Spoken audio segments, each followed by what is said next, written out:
I'm Mike check 1 2. Hello, hello. Welcome. This is Just Human, episode 374, I believe. And we have a lot of criminal justice stuff happening. We got Gavin Newsom, we got some new Antifa defendants in Minnesota. There's a plot to attack the America 250 event, which has multiple defendants. I mean, those two right there are there's like 3 dozen defendants between those cases. There's a new DNI a new nomination for DNI. And then we have to ask the question: is Special Counsel Jack Smith's Volume 2 report cake? And then in addition to that, there's other news. There's a CIA guy who had a bunch of gold and all sorts of other cases that news about them broke a little over a week ago.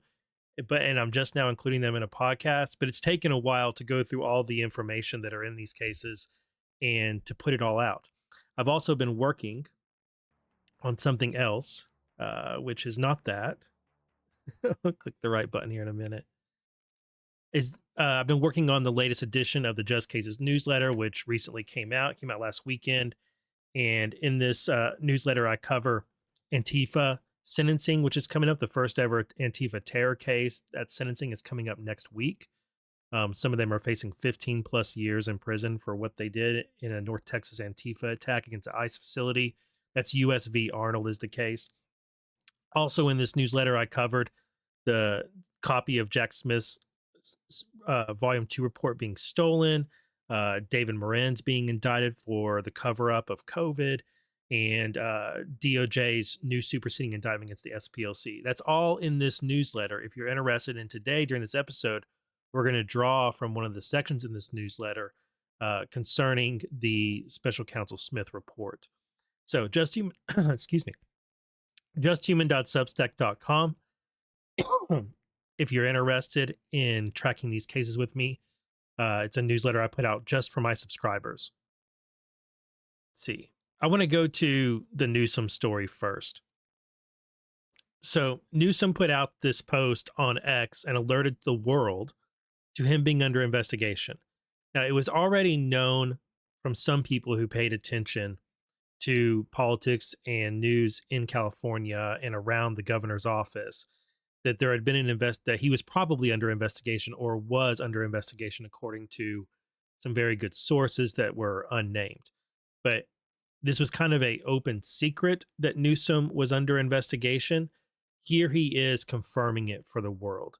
And of course, his framing is that he and his wife, which is notable that he's including his wife here, have joined Donald Trump's hit list. And what he's doing is he's narratively shifting things or framing things to where it's about Trump coming after him. That's how he wants it to be, because Gavin Newsom is planning on running for president. And he knows that when he runs for president, he's actually going to be running against Donald Trump. And whoever runs for the Republicans is going to be running on continuing what Donald Trump has been doing. It's going to be a repeat of Reagan and Bush coming after him and promising to just be a third term of Reagan. Whoever runs on the Republican side is definitely going to be promising for it to essentially be a third term for Trump, because Trump is that popular. And regardless of whether the polls want to say it or whether the Panicans want to say it or anybody else, Trump is that popular. And the candidate who convinces America that he or she is going to be essentially a third term of Trump, that's the candidate that's going to win. I think it'll be Rubio. But anyway, back to Newsom. So Newsom wants to frame this as a totally political thing with Trump coming after him. He wants to cite things like how Trump's gone after Comey, gone after Letitia James, and failed at those, and will fail again in the latest Comey indictment. But that's his framing of it. What matters here is that this is also a confession or a revelation, a confirmation that Gavin Newsom is under investigation. The New York Times ran this article alongside Newsom's announcement, and they came out like at virtually the same time, I think. Let me actually check the timestamp. 2:16 p.m. on Gavin's post, and then I think 5 minutes later, 2:32, so 15 minutes later, New York Times had this article. And the way they titled it is "Breaking News: Governor Gavin Newsom of California accused President Trump of using the Justice Department to investigate him and his wife," which is a really strange headline if you think about it. It's a strange headline. Breaking news: Newsom accuses Trump of using DOJ to investigate him and his wife. It's stating something without stating it. It's saying it without saying it. The FBI is investigating Governor Gavin Newsom and his wife. That's the story. That's the admission here. That's the revelation. The FBI is investigating the governor of California and his wife. But the way the New York Times phrases it gives an assist to Gavin's framing. Now, I know I'm not breaking news here really in pointing this out, or that it's not surprising this is happening, but I do think this is an example of a very subtle way of doing it, a clever way of doing it that betrays how in the tank they are for Dems and against Republicans. Like, I know that we all know that. It's just, it's not sleazy to me. It's very, it's clever and I don't know. There's something about it that's Orwellian. I think that's the word I'm looking for. There's almost an Orwellian like cleverness to it. Okay, so what you guys need to know, or what you should be aware of, is that this doesn't appear to be a small thing. This doesn't appear that he's under investigation for something he'll get a slap on the wrist for, and it doesn't appear that it's at the direction of the White House at all. There's actually several investigations into Gavin Newsom, and they appear very much focused on his wife and on her nonprofits. And that has been a story in California for years and years, because his wife has this representation project, which focuses on a lot of lefty ideas, LGBTQ, American patriarchy, DEI type stuff. You can imagine what it is. But the Sacramento Bee published an article way back in 2021 on how Gavin's wife used the representation project to collect money. It's a nonprofit org. She used it to collect money from high power and highly wealthy and influential people in California to her org, and then funnel that money and the influence that came with it to her husband's campaign and then into the governor's office. And this has continued.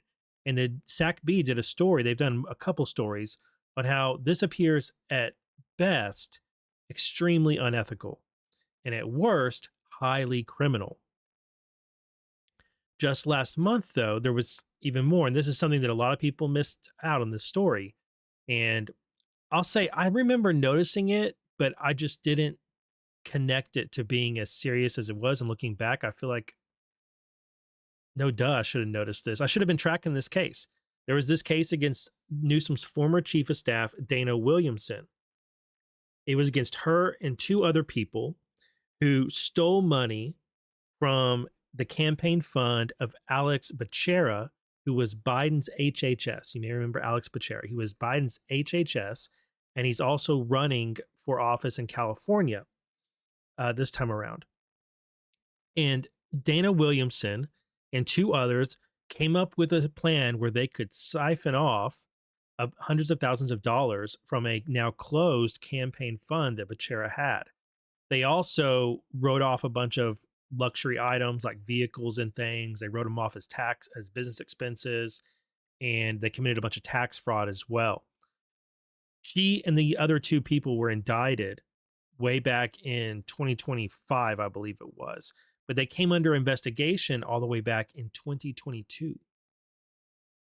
And it was during the investigation from 2022 onward that led up to an indictment that led to them facing like 20 something charges and up to almost 40 years in prison if there's a maximum. And it was during that probe, when the FBI was looking at those people, that they intercepted lobbyist communications going to Gavin's office from both lobbyists in DC and lobbyists in California. That led to an intensification of the probe. Now, she did come out, and after she was indicted in, I want to make sure it was it the fall of 2024? I think it was 2025 when she was indicted. Let me make sure. I want to make sure my facts. I don't want to misstate it. Yeah, she pleaded guilty in May, and they pled guilty back last fall. Yeah, okay. So it was in 2025 when she and the other two were indicted, and then the other two ended up pleading guilty at the end of last year, and she pled guilty last month, which means they all got plea deals in cooperation, in exchange for cooperation, right? It's unclear, according to this SACB report, quote, it's unclear how many people received letters, but the people who spoke to the B said they were told the letters were tied to people who had spoken to Williamson during a 4-month period in 2024 when she was under FBI surveillance and was Newsom's chief of staff. So see, Gavin is saying they're looking at me and my family.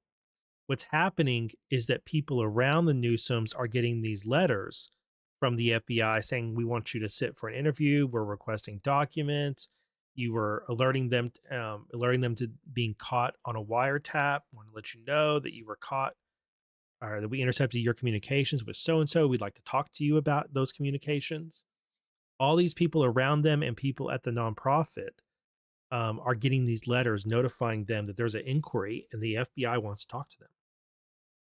And the Newsoms are reading this as, the FBI is coming after us, which it's kind of an admission in itself that they know there's something for the FBI to come after them for.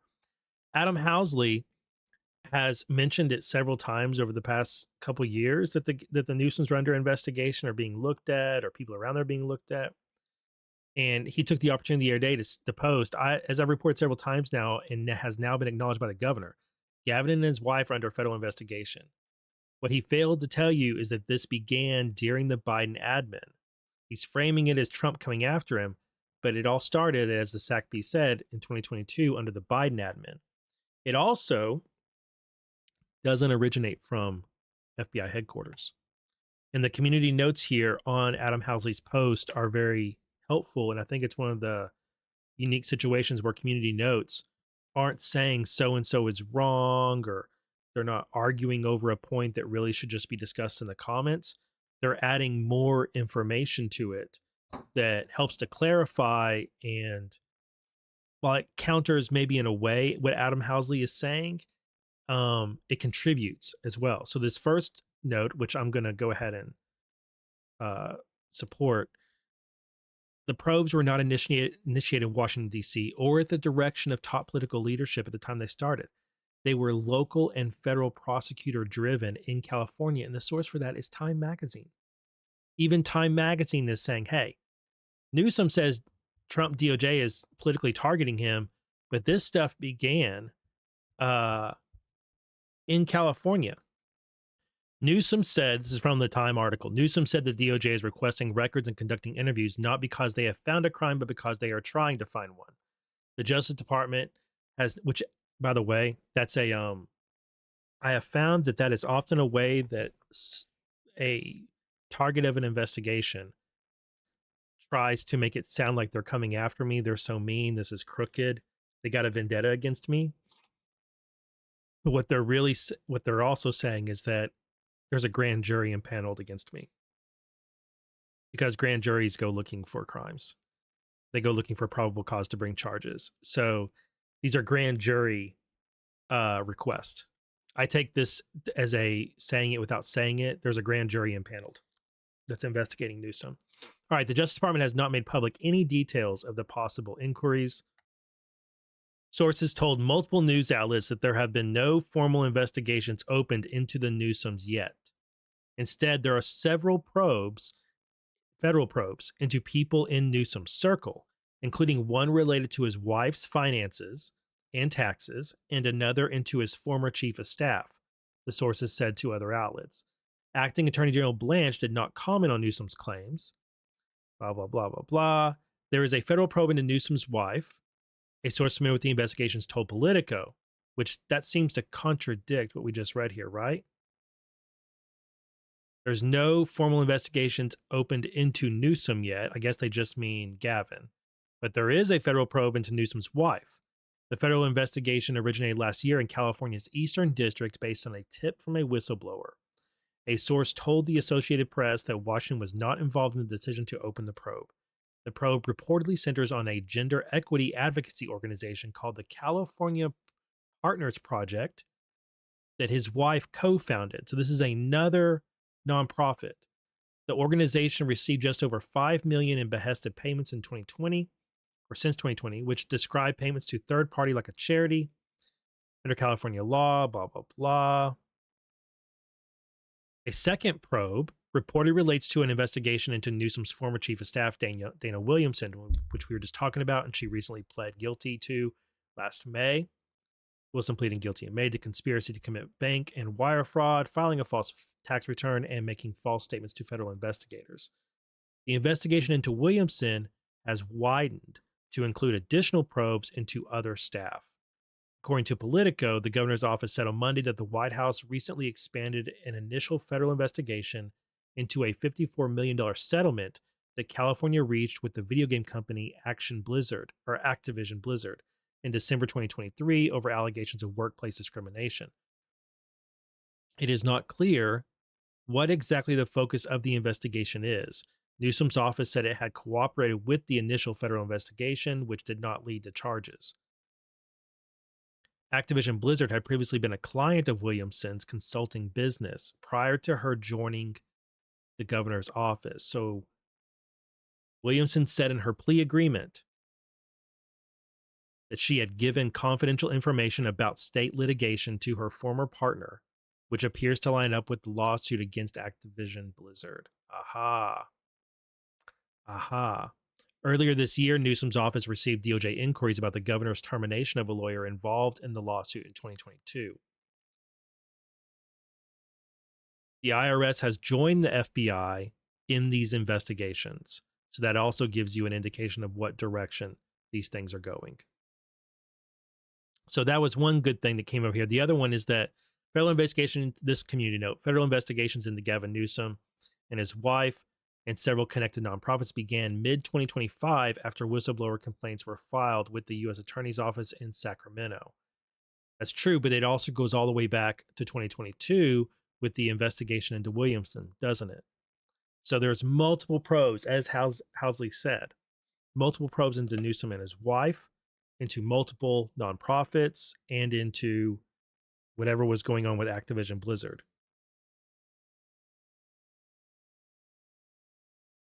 And these articles mentioning that people in Gavin's orbit or on his staff were caught,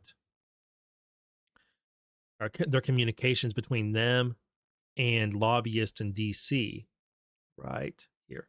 FBI intercepted lobbyist communications during the Williamson probe.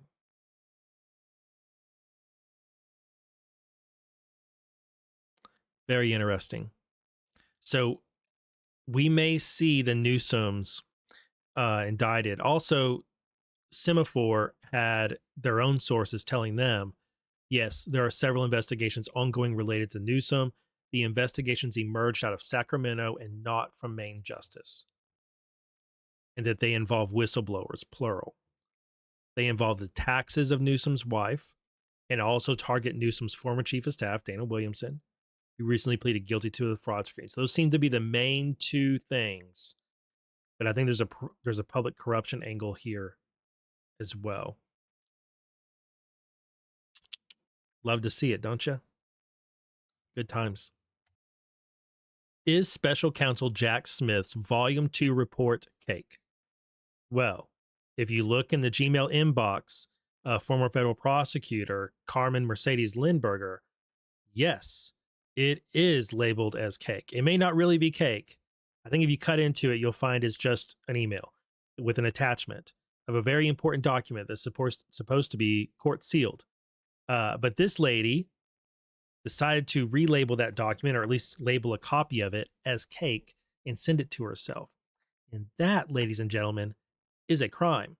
So are some other things she did that are crimes. She stole 2 copies of it. She has 4 charges, I believe. 2 misdemeanors and 2 felonies, perhaps, I think it is. Theft of public money or property, destruction or alteration or falsification of records of a federal investigation, concealment and removal of that item, and then also theft of money, property, or records. That's because she stole 2 different groups of documents. and she changed their name. She concealed them. She mailed them to herself. For what reason? Well, that's a really good question that needs to be asked and hasn't so far been answered. But this is Carmen Mercedes Lineberger or Lindberger. Not sure. I've seen that name pronounced both ways. She was a managing case attorney in the Southern District of Florida she's been there for a lot of years, but her time there overlapped with Special Counsel Jack Smith's investigation into Trump for the classified docs case. That case, of course, was dismissed by Judge Eileen Cannon in July of 2024. Smith went on to write 2 reports.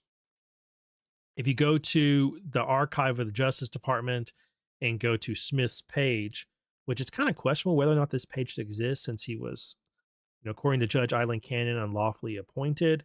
So he really wasn't a special counsel. He was I don't know. It's kind of interesting, but then there's an argument that it should exist to memorialize what he did because he did real things, even though they're now fraudulent. Anyway, if you go to his page here on the Justice Department archives, you'll see the documents that are posted here include one that says Final Report on Special Counsel's Investigation and Prosecutions, Volume 1, the election case. But there is no Volume 2. That's because Volume 2 concerns the classified documents case, and Judge Cannon completely sealed it and forbid it being disseminated anywhere outside of the Justice Department. Her reasons for doing that, which were concurred, they were agreed to by the defendants, Trump, Waltine Nada, Carlos de Oliveira, and then also the Justice Department. They all agreed that it should not be disseminated, that it had to be sealed.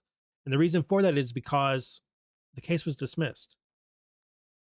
And all of that material, all that, whatever is in that report, should have never been created, because the special counsel's office should have never been created because it was an illegitimate special counsel's office. And so all the things that Jack Smith did they're not legal. They're not legitimate. So this report is a report based on an illegitimate investigation.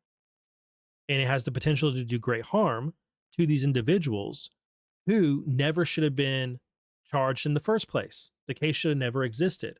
It was dismissed. So that's why it's sealed.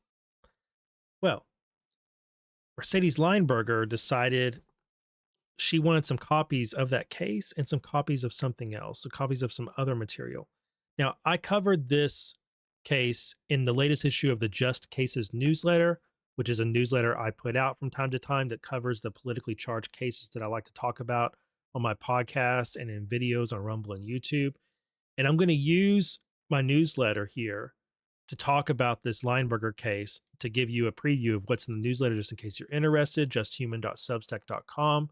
This is for paid subscribers only, and it gives them concise information on cases that are uniquely politically charged and highly interesting. This is definitely falls in line with the kind of cases we track around here.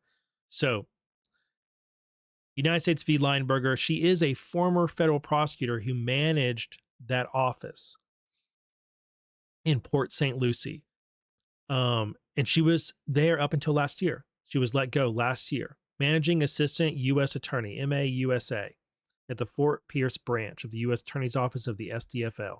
In 2025, Smith wrote the 2-part investigation I already talked about.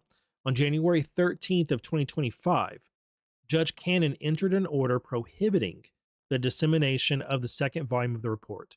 All parties agreed to this order. The order also instructed DOJ to, quote, hand deliver an unredacted copy of the Volume 2 report to Judge Cannon. As part of her official duties, Lineberger was emailed a copy of Smith's Volume 2 report. So that's how she came in contact with it. And I want to point that out because I've seen some inaccurate reporting, and I think it's really easy to misunderstand this. There was a lot of initial reporting that this lady was part of Jack Smith's special counsel's office. She wasn't. She was in the U.S. Attorney's Office in the SDFL. So she came in contact with the special counsel's office, and handled some things for them. I'm not sure to what extent, but she wasn't working in his office. But as the person who was the managing assistant director at Fort Pierce, she encountered communications and documents for that office, right? Jack Smith's office is in DC. On January 16th, Lineberger received via an electronic message on her DOJ computer email account copies of a DOJ report entitled the Special Counsel's Report, Volume 2, that was subsequently filed in Eileen Cannon's court. On January 21st, 2025, Eileen Cannon, presiding over the related federal indictment or federal prosecution, issued an order regarding the report that said, yeah, nobody can release or distribute or transmit or share or convey anything in this report with anyone or any drafts. It's all sealed. And it has been sealed since January 21st, 2025. And she got emailed this, my understanding is, because Judge Cannon wanted what? A copy, an unredacted copy of the Volume 2 report, hand delivered to her. It says right here, this is from Cannon's docket. So that's how Lineberger ended up getting this emailed to her, printed off an unredacted copy and hand delivered it to Judge Cannon. She had to then file a notice with the court saying it was completed and it was done. It was signed off by Cannon. That all happened on January 16th, 2025. On January 21st, 2025, the prohibition order came in prohibiting dissemination of it. It remains in place to this day. 8 months later, September 2025, Lineberger makes copies of a non-public internal DOJ communication and memorandum. She took a internal communication and a memo. She compiled them into a single document and renamed it as a chocolate cake recipe. And then she emailed that to her personal email right here. Strange and also illegal. We don't know from the indictment, we don't know what this memo or this what this was about. We don't know the content of it. It doesn't give us any clues about that. Then months later, on December 1st, 2025, Lineberger made a digital copy of Smith's Volume 2 report by accessing the earlier email she had received way back in January. She saved the document to her computer hard drive and then renamed the file as a bundt cake recipe. And she sent that to her personal email. It's probably worth noting that on the same day she took these actions, DOJ filed a joint status report in that case, in the Trump case, that informed Judge Cannon that DOJ, Trump, NADA, and De Oliveira all maintained their opposition to releasing Volume 2. So I don't know for sure, but I think just since on December 21st, the same day she took a copy of the report, is that also the same day that this status report was filed, that where all the parties told Judge Cannon, yep, we maintain our opposition to this report ever seeing the light of day. It should remain sealed forever. It's like at that moment she decided, I gotta take it for whatever reason. Don't know that for sure, but I just think it's too much of a coincidence that that status report was filed on the same day she decided to do this. I think something about that made her think, you know what? I'm just going to take a copy of it. Now, she's facing up to 24 years in prison. Think about that. She took 2 documents. Maybe you could say 3 but she combined the other 2 into one document and saved it. So a chocolate cake recipe and a bundt cake recipe have landed her to where she's facing 24 years in prison. Maximum anyway. This matters because as a federal prosecutor, Lineberger was entrusted with confidential and classified information regularly. And she's expected, as part of her duties, to treat that information with fidelity. She's also required by court order not to disseminate Volume 2 of Smith's report. So no doubt politics plays a huge role in what happened here. But the big question is, who was she stealing these documents for? And did they get them? Does anybody else have a copy of this report? Because I don't think it makes a lot of sense that she just said, oh, I want this for a souvenir. And I don't know if you guys remember, but there was a lot of chatter from Democrat politicians and from media about Volume 2 of Smith's report and how they wanted it. Remember, Congress called Smith up to testify? And that was earlier this year. So that was after this had been stolen. And I remember that there was a lot of chatter about, can we get this unsealed? Can Smith, we can't ask questions about, the politicians wanted to ask Smith questions about the Docs case, and Smith wasn't allowed to have a copy of the Volume 2 report because it was court sealed. And he also wasn't allowed to talk about certain things in it. He could only talk about what was already public. So there was a lot of appetite for this report before and immediately after she stole a copy of it. And there's been so many leaks from this DOJ, especially very early on, before, well over 1,000 people were fired or laid off or quit. So I just really wonder, does someone have a copy of this Volume 2 report and we're not aware of them having it yet? I think that could be, if this case gets more charges, if there's a superseding indictment, which is possible, it would add a charge of transmission. Because there's just no way she stole this for herself. She stole it for someone, probably someone in media or a politician. So I think that there's a good chance in this case we might see a superseding indictment that adds a charge for transmission. That'll be really interesting to see who she transmitted it to. It'll also be interesting to see if that's how they caught her. Or did they just detect that she had made an illegal save copy on her DOJ computer? Don't know yet. But it's an interesting case. All right, so another case I cover in my newsletter, my most recent issue number 9, is United States v. Arnold, which is the first of its kind terrorism case against an Antifa cell that attacked an ICE facility outside of Dallas, Texas last summer. There were 9 defendants convicted in this case, and they were all charged with providing material support to terrorists. And then there were seven other defendants who were arrested in relation to this case. They took plea deals and they pleaded to a charge of material support to terrorism. Okay. This is not the only Antifa case going on now, though. There's a brand new one, and it is called United States v. Sant.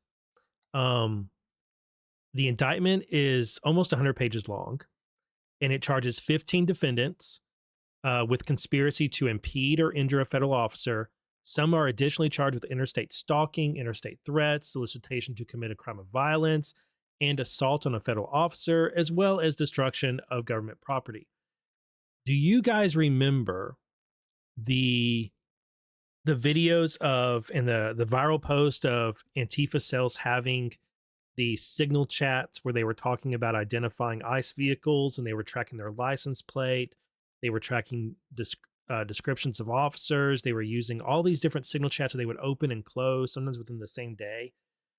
They had thousands of people in them, and they were basically doing OSINT on ICE personnel and FBI personnel as they came around serving arrest warrants to arrest illegals here in the country. And do you remember the FBI vehicle that got broken into and a firearm stolen out of? And do you remember the ICE vehicles that got broken into and documentation and gear was stolen out of? Do you remember all those things that happened earlier this year in Minneapolis? These are the guys. That's what this is. This is about the organizations, the Antifa organizations who ran those chats, facilitated those chats, who were part of the teams that broke into those vehicles, who stole that information and then turned it into intelligence that they shared and disseminated to all these different Antifa groups so they could track down ICE officers, stalk them, make threats against them, assault them, etc.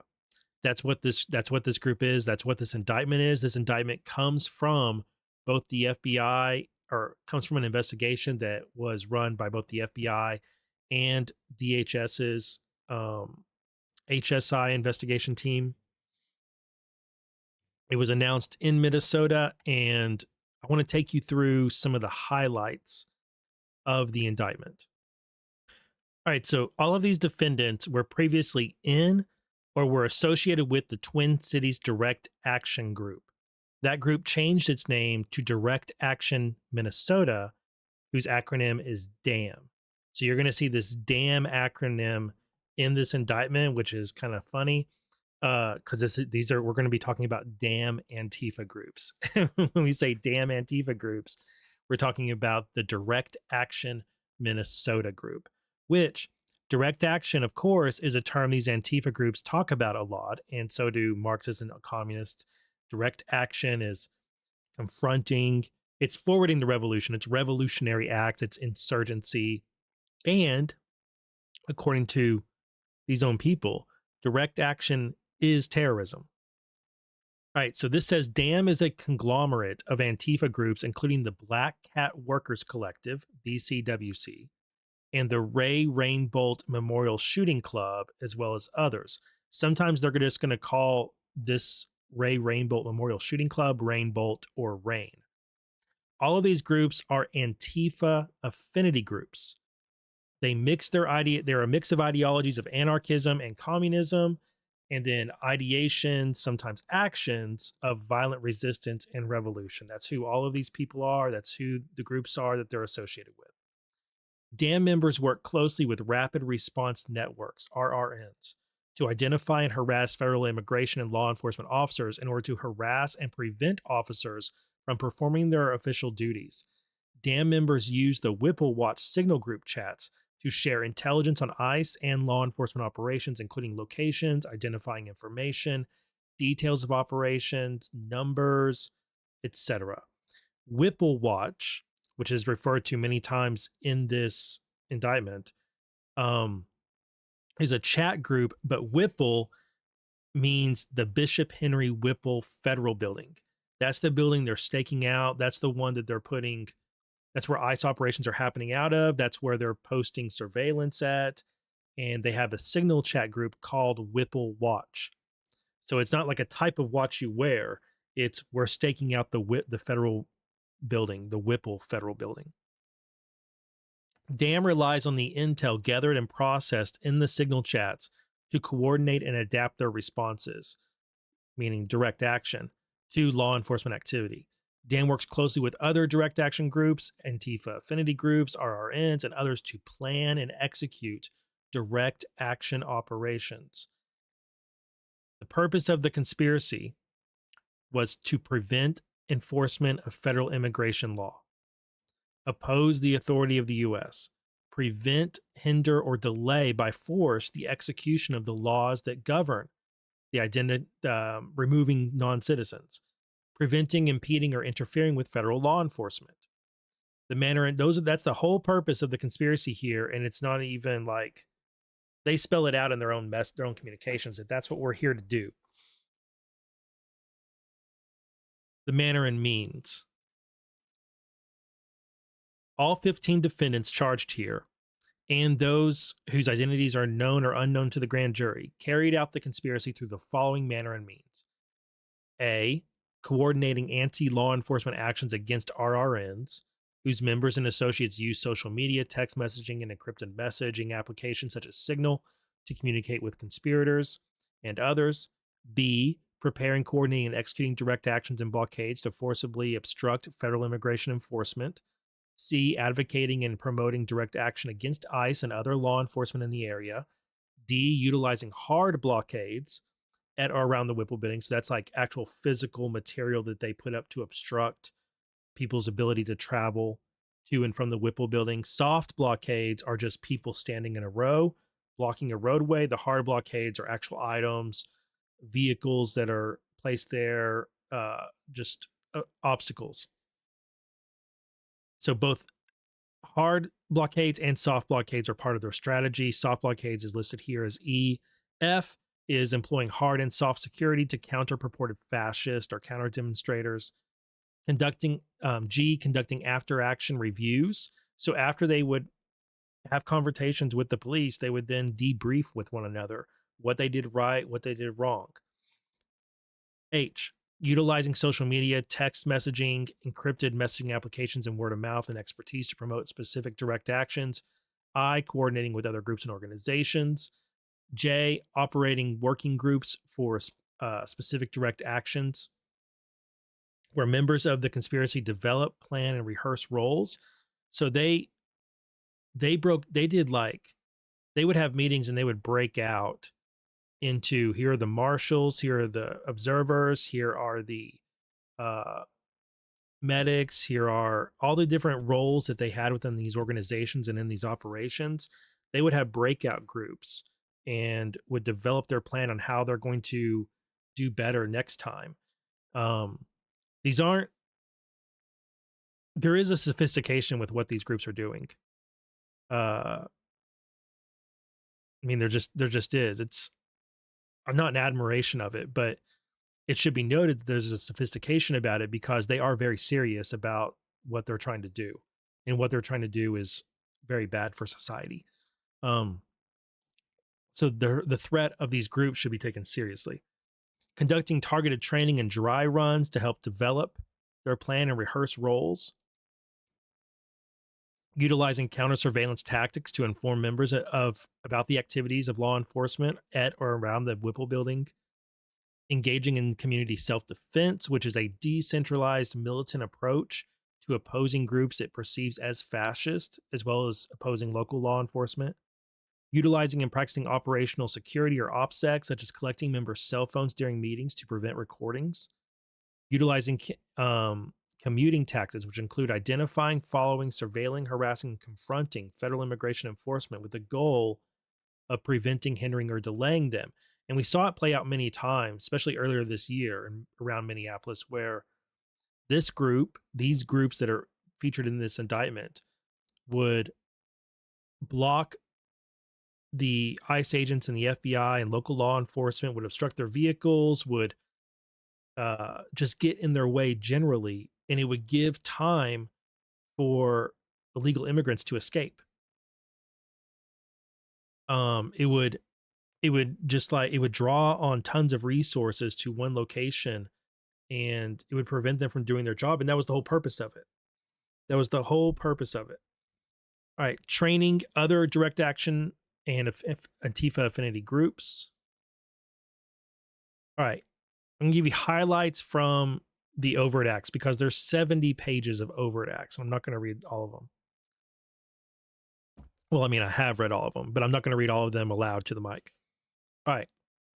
It's very clear from going through these overt acts that the signal chats and other forms of communications, that investigators got them, that the investigators have the signal chats and they have other forms of communication these folks used, and that they were able to parse them for the examples that are in these overt acts. Again, 70 pages of overt acts. I'm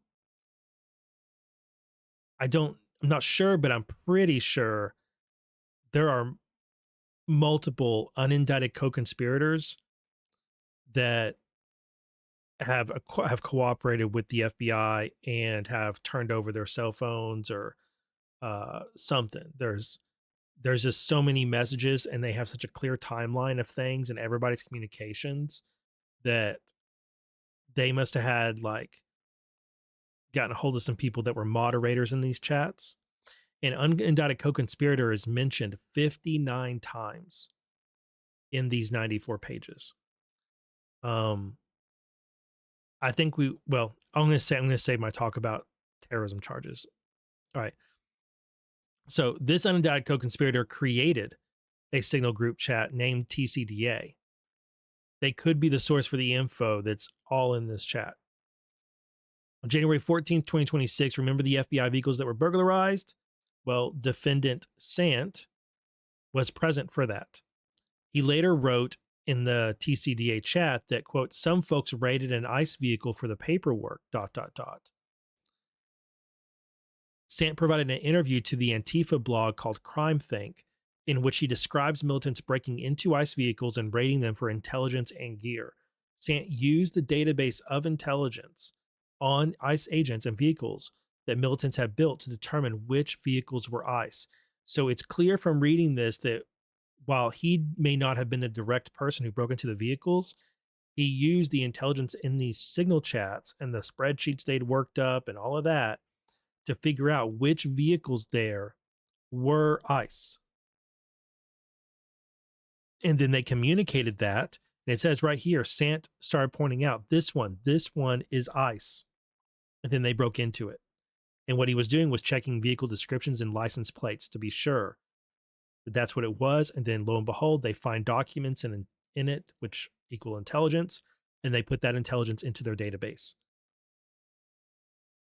They acquired a truck at one point and a trailer, and they used it to create a hard blockade of the Whipple building. And here, these are some of the images of some of the people arrested.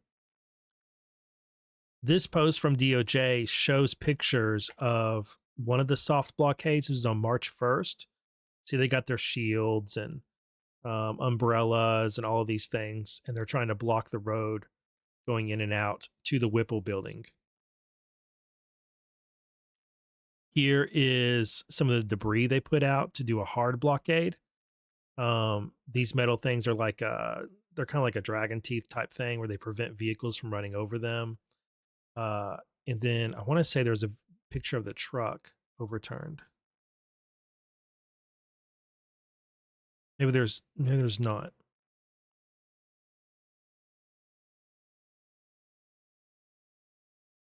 It's on one of the roads that goes by here. They end up taking a truck and overturning it, or a trailer, and they overturn it to block the roadway. Sant gives directions in these chats to different groups via face-to-face exchanges and via radios. And this is talked about in the chats that they have here. And it's Sant that's going around and coordinating the movement of the groups and who's coming in what vehicles, who's got the trailer, all these things. So it's like he's like a commander of these two different groups that are doing a blockade on the Whipple building at the same time. The trailer ends up bringing them a bunch of shields with Palestine flags on them and other decorations. They shoot them to the road blockade, which I just showed you that picture of. This is like they're doing this right here. Wagner took a video of the flipped trailer blockade. They took a U-Haul and a cargo carrier and they flipped it to create a physical roadblock. And then a truck that was that towed the trailer was involved in a crash. I don't know if it was a police chase crash, but whoever was driving that truck that they acquired ended up crashing it. The guy didn't care, said it had been stolen twice. Unindicted co-conspirator makes another appearance after that incident. January 27th, Wagner, another one of the defendants, texts the signal groups, hey, I got a bunch of gas masks, a bunch of party favors. Anybody need a gas mask? I'll hand them out to you. And this is where one of many times in this indictment where I think that there's the basis or there are overt acts that indicate these people could be charged with providing material support to terrorists. They hold an after-action meeting on January 27th to talk about everything that had happened, the ICE breaking of the vehicles, the breaking into FBI vehicles, the blockade, the overturned trailer. They held an after-action report, and guess where they held it at? The Office of the Democratic Socialists of America. Where else? DSA. Before the meeting started, Sant collected everyone's electronic devices and put them in a different room. And then participants broke into 6 groups.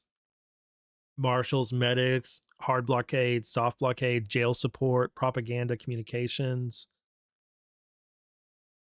And then here, on page, let's see, this is page 30 something, more details of the financial and material support of Antifa terrorists. And they're talking about the money they need to get and what materials they need to stockpile so that they can keep on doing these operations and they can provide training. And Kennedy, another one of the defendants at one point during this, says, "We are on the precipice of real political power that completely goes over both political parties." Now, this is actually really important if terrorism charges are going to be brought, because that's a component of a terrorist charge. Yeah, I want to highlight this because they're talking about political power that goes over both political parties. And that is, I want to say element. I shouldn't say element in this context, but that's let's say, a component of the definition of terrorism that would be used to bring terrorist charges. So whether you're talking about international terrorism or you're talking about domestic terrorism, terrorism involves um, an act that is meant to intimidate or coerce a civilian population, to influence the policy of a government by intimidation or coercion. And that's what this is. It's talking about political power. They're saying we're on the precipice of real political power here that is going to go over both political parties in the country. So they are, by saying that, they're recognizing that what they're doing is political, and they would never say it wasn't. They believe they're revolutionaries. And so it's just great to have that there when they bring the terrorism charges, which I expect will happen in US v. Arnold, the other terrorism case that I've covered in the latest issue of the newsletter and in videos. Prosecutors did not lead with terrorism charges. Instead, what they did was they arrested everybody on the individual acts of assault on law enforcement, damage to property, conspiracy to do those things, very similar to the indictment that we have here. And then after they had arrested all the people that were involved in the actual attack on the ICE facility, and then in the cover up of hiding some documents and electronic devices, they then went to everybody, and it ended up being like 16 people or something.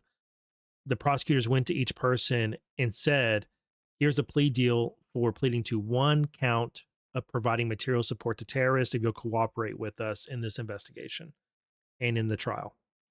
And 7 people ended up taking that plea deal and pleading to one count of material support to terrorists. And then the rest of the people that didn't take that were all charged with riot, providing material support, conspiracy to use an explosive, firearms charges, attempted murder, all those things. That's where all that stuff came out. So prosecutors held back the terrorism charge and then used that as, hey, plead to this terrorism charge, and then we won't charge you with the other stuff and cooperate with us in exchange. So I think we might see the exact same thing happen here. That was a seminal case. US v. Arnold, I think, is a seminal case. It's definitely a first of its kind case against Antifa, and the only one that has charged them with terrorism and successfully done so. So I think we're going to see that here. I see the ingredients, all the ingredients that are necessary to bring charges of providing material support to terrorism here. For example, they started a GoFundMe to raise $10,000 to support their soft and hard blockades of the Whipple building and other activities. They went out and purchased, with the money they raised, 9 phones, 20 radios with earpieces that they pre-programmed. They got somebody who knew about programming radios and got him to program them all up. And they printed out a copy of a radio book for everybody to use. And they didn't just like buy this and they happened to have these. They bought them and then said, this is what they're for. They're for the group, and then posted in these chats, hey, who needs a radio? Come see so-and-so. He'll give you a radio for this operation. At one point, defendant Robinette commented in the group, there's an inherent militancy in this project. It's all part of a chain of insurgency. And that comes up several times in here where they call what they're doing insurgency. That's how they see it. They also went on an anarchist speaking tour, several of the defendants, where they went to different radical leftist groups and talked to them about what they were doing in opposing law enforcement. And one of the defendants, Kennedy, has apparently been doing this since the 2020 riots. In his speech, said that the night that Minneapolis Police Department's 3rd precinct burned down, which many of us remember from the summer of 2020, was, quote, the happiest moment of my life. Sant describes the theft of items from law enforcement vehicles on January 14th to that same group, talking about his role in that and how he identified them using the database they had put together. And there's this speaking event is them going to other leftist groups and saying, here's how we were successful in our direct action in Minneapolis. Copy us.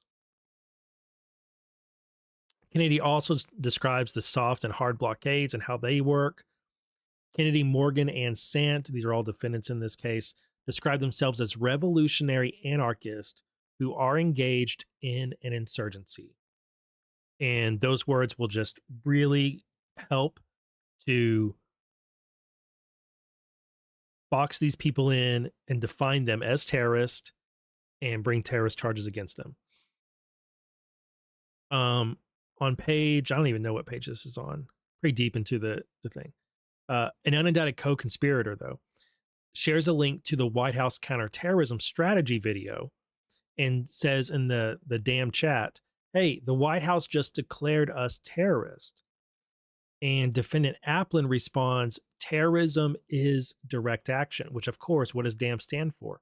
Direct Action Minnesota. So here they are saying, we're terrorists. That's who they are, and they're not shying away from that. Now, all 15 of them at this time are charged with conspiracy to impede or injure federal law enforcement. Additionally, Sant is charged with interstate stalking because he followed ICE agents or tracked them across state lines. Wagner is charged with solicitation to commit a crime of violence and making interstate threats. Morgan is charged with interstate stalking, assault on a federal officer, and destruction of government property. And then Rackets is charged with assault on a federal officer as well. So they all have the conspiracy to impede or injure federal law enforcement, and then these others have additional charges. Now, let me show you some of these people. So I showed you, these are some of the members right here. But I also have, courtesy of Andy No,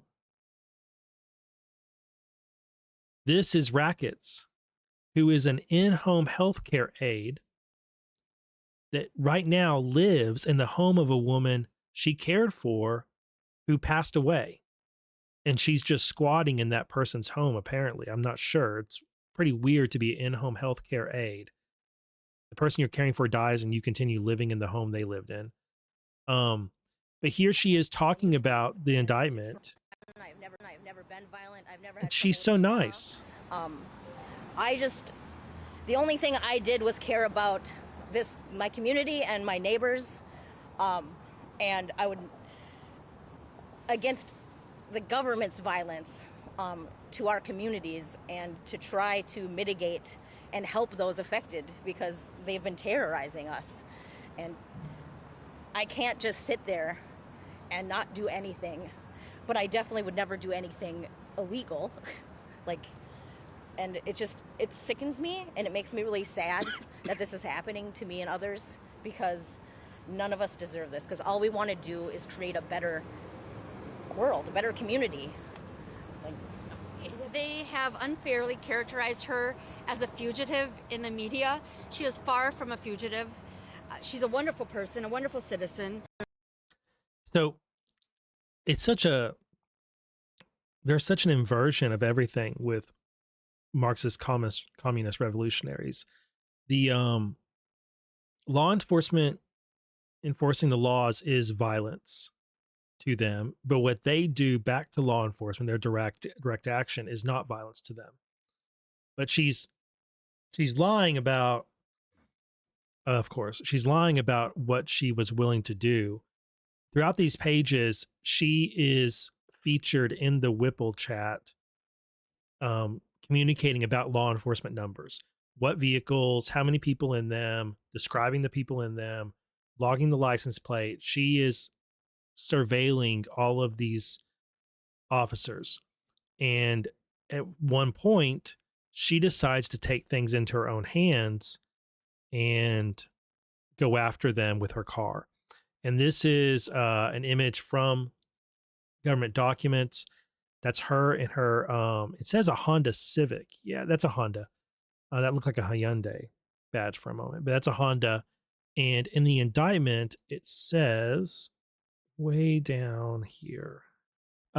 This happens on May 18th, 2026. A federal immigration officer left the Whipple building in his government issued vehicle. Rackets drove a Honda Civic and followed the federal immigration officer from the Whipple building to the area of Minnesota State Highway 55 and Minnesota State Highway 5. Rackets brake checked the officer and sideswiped the officer's vehicle, causing a collision. Now, in the image we have, right here. In this image, you can see that they're on a highway and she is off the road. She's off to the left side of the road here, but it describes her brake checking the vehicle. So I'm thinking this image is after it happened in front of the vehicle, and then they had a side impact on this side and she's pulling over. I'm thinking she brake checked them and then like pulled over to the side or something and hit them. But I think this is after it happened, this image. I don't think she's driving up to them off road to get to them. I think it's already happened, but we'll find out more in the future. But yeah, ramming your vehicle into an ICE officer is not a good idea. This also happens in here.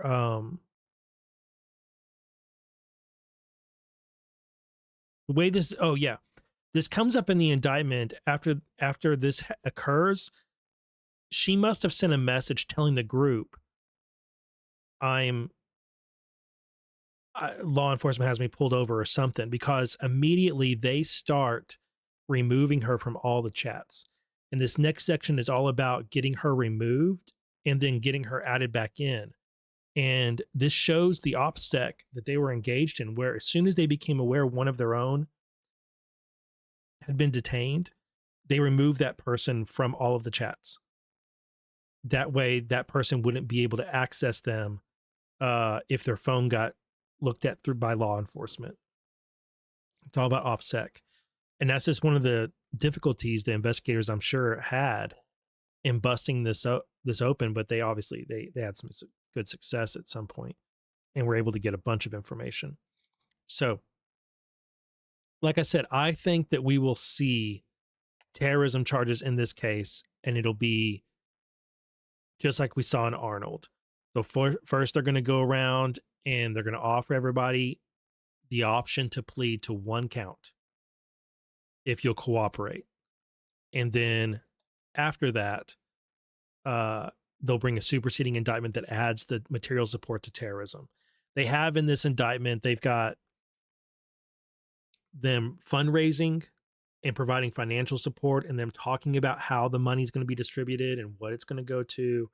They got them talking about how they're going to acquire wood and plastic and barrels and shields and gas masks and phones and radios and all of these things they're going to use in order to conduct their operations.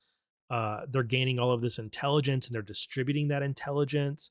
All of that speaks to material support for terrorism. And they also, in their own text, admit that what they're engaging in is a form of terrorism. It's for political gain. They're part of an insurgency. They're part of a revolution. It's all there. Now you see all these bench warrants have been issued for this. I don't know if everybody's been arrested yet. There's been some initial appearances logged for a number of them here. I don't think anybody was held without bond.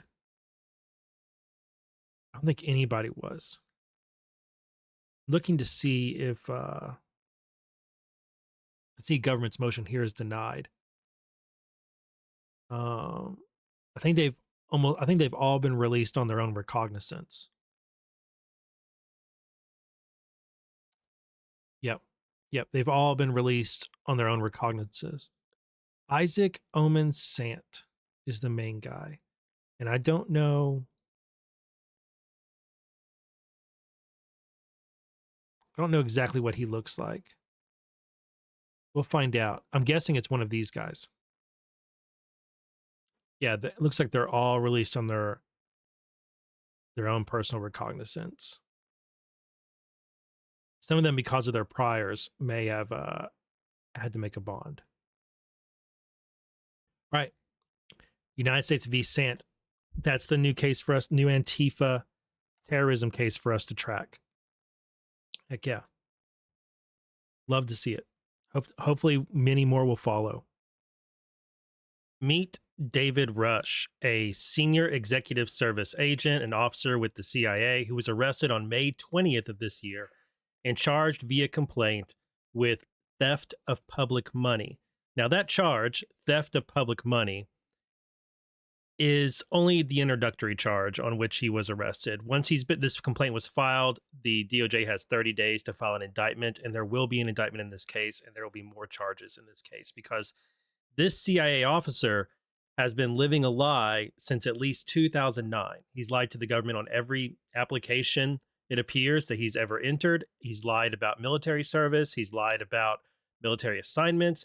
He's lied all his way up through all of the security checks, through all of his advancement in the intelligence community.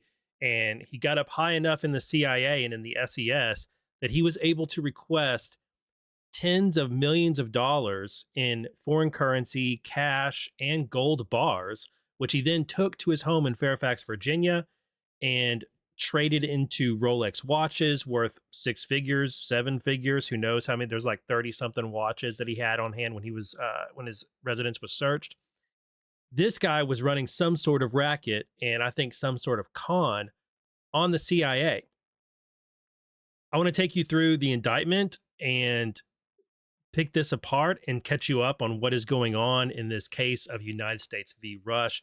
This is a case that is very much in our wheelhouse here at the Just Human podcast and YouTube and Rumble pages, where I love going through criminal cases that have to do with espionage, national security, politics, all of those sorts of things. And if that interests you too, please make sure you hit like and subscribe and share the videos with others you think might also be interested. You can find my link tree.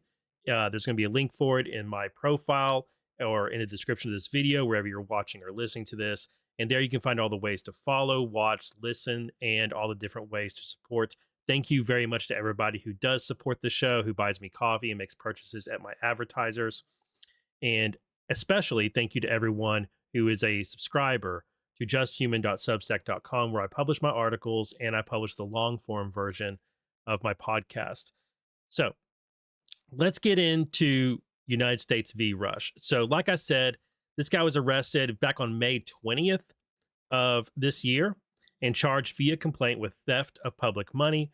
That complaint came with an affidavit, and that complaint starts a 30-day clock. Whenever there's a complaint filed, that's just like a placeholder charging instrument for the defendant, and DOJ will follow up with an indictment against him. They have 30 days to do that unless there's some sort of gap in grand juries being impaneled in that district, in which case they would have up to 60 days to file it.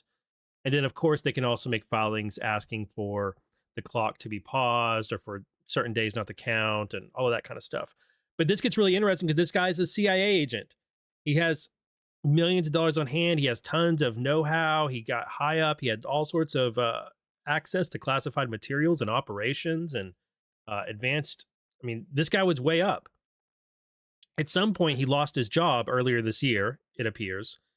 But recently, as recently as 2026, this guy was high up in the CIA and in the senior executive service. So he had access to all sorts of things, and there's no telling what this guy was up to. And I think it's a lot more than just him saying, ooh, I have the ability to pilfer a bunch of gold bars and cash. I think there's a lot more going on here. And as we go through the indictment or the the affidavit, and we try to put together the story of what this guy was up to, I think we'll find that his lies are piled upon lies, are piled upon lies, are piled upon lies. And we don't have a really good theory of what he was up to. But by the end of it, I think we have the shape of a con man playing a very long game within the CIA. Was he doing it for himself, or was he doing it for an adversary? I think that's the big question here. Was this all about David Rush and enriching himself, or was he doing this on behalf of an adversary? All right, so let's get to the affidavit, which is not very long. It's only 8 pages. We're going to tease this thing apart. So this is from FBI agent Matthew T. Johnson. He has tons of training and he's very good at his job. That's the first part of this. 18 USC 641 is the is a statute he's been charged with violating, which is someone who embezzles, steals, purloins, or knowingly converts to his use materials or money or things of value that they took from the government. So this could be for the gold bars, but it could also be for Rush lying about his service, which then got him pay increases, got him paid time off. And if I remember correctly, we're gonna get there, but I believe that's really what they get this charge off of. Is basically this guy lied about his military service and used it to request paid time off, and used it to get higher pay rates at the CIA, which is theft. But more charges are on the way. All right, probable cause. Rush is a former senior executive service level employee at the United States government agency, which is CIA. Anywhere in this thing where you see USG, U.S. government, that's going to be the CIA. Rush possess a top secret secure compartmented information, TSSCI clearance, basically the highest you can get, and has access to classified information. The FBI's investigation has revealed that Rush provided false information about his education and military service on his application to the U.S. government and fraudulently took military leave after he separated from the military. So that is the story for the theft of public money charge. But of course, he took a lot more than that. And there's a lot more going on here. Rush's prior military service. According to the Defense Personnel Records Information Retrieval Service, what a government name, the DPRIS or DPRIS or whatever, and I'm sure they have a funny way of pronouncing this acronym, and information provided by the Naval Criminal Investigative Service, NCIS, no, not the TV show. Rush enlisted in the United States Navy in 1997. I want to say DPRIS because that sounds funny to me. DPRIS records indicate that in 2004, Rush provided the U.S. Navy with a transcript from Clemson University indicating Rush had earned an undergraduate degree from Clemson.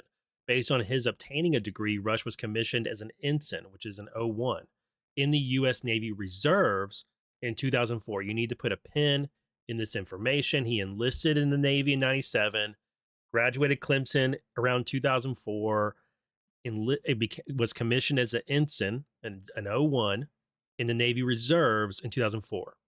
According to DPRIS records, a February 1st, 2015 letter to Rush notified him that he was honorably discharged from the Navy Reserves as a lieutenant in 03. Based on communications with special agents from NCIS, Rush was not enlisted or commissioned in the U.S. Navy, the U.S. Navy Reserves, or any other U.S. military branch after 2015. All of that is key for how he is stealing or one of his thefts. Rush's false statements on his application. Rush applied for employment with the CIA on 3 separate occasions.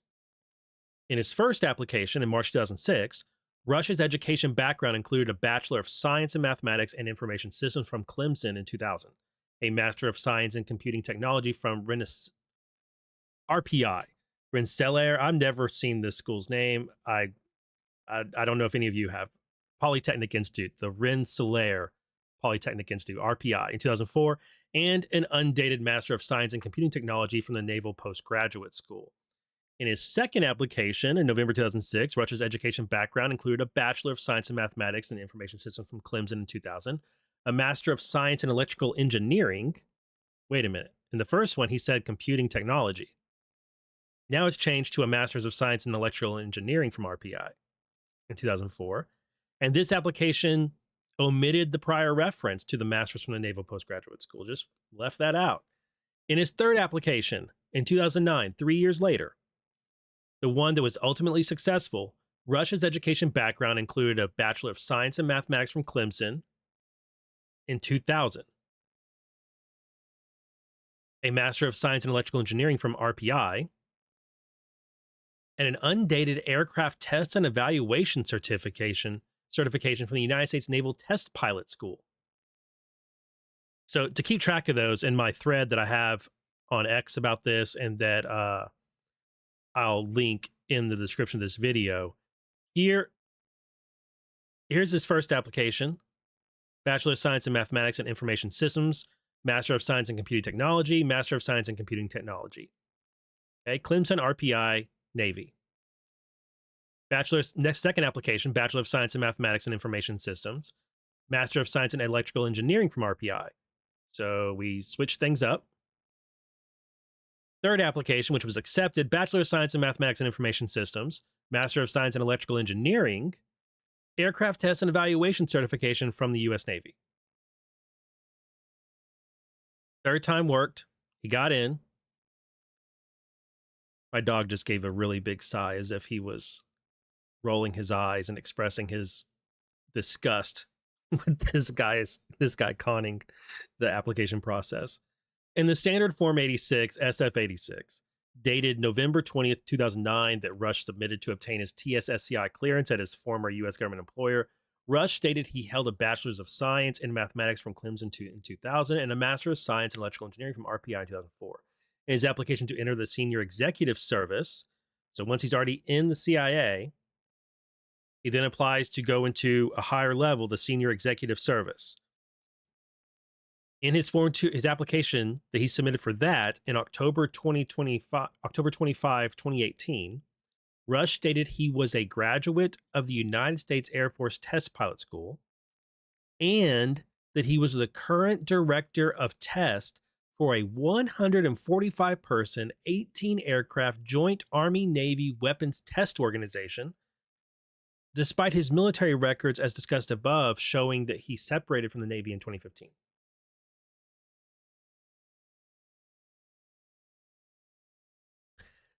If the lie is big enough, they'll believe it. Like, this guy went for the moon with this lie. And it worked. In this same application, Rush stated he had an 11-year tenure as a thesis/dissertation advisor at the Air Force Institute of Technology. As described below, the FBI's investigation has revealed that Rush's applications contained false information about his education background and work with the United States military. Yeah, all that stuff I just read was false.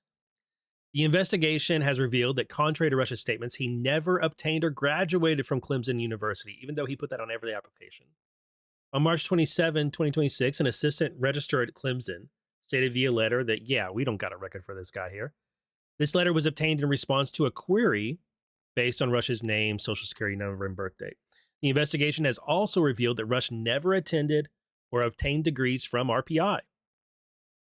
An associate registrar at RPI said, yeah, that student name is not found in our system. A review of Rush's military personnel file does not indicate Rush was ever a pilot for the Navy, nor does it indicate he underwent any evaluations as a pilot. Instead, Rush's personnel file indicates that he had other responsibilities, such as information systems technician.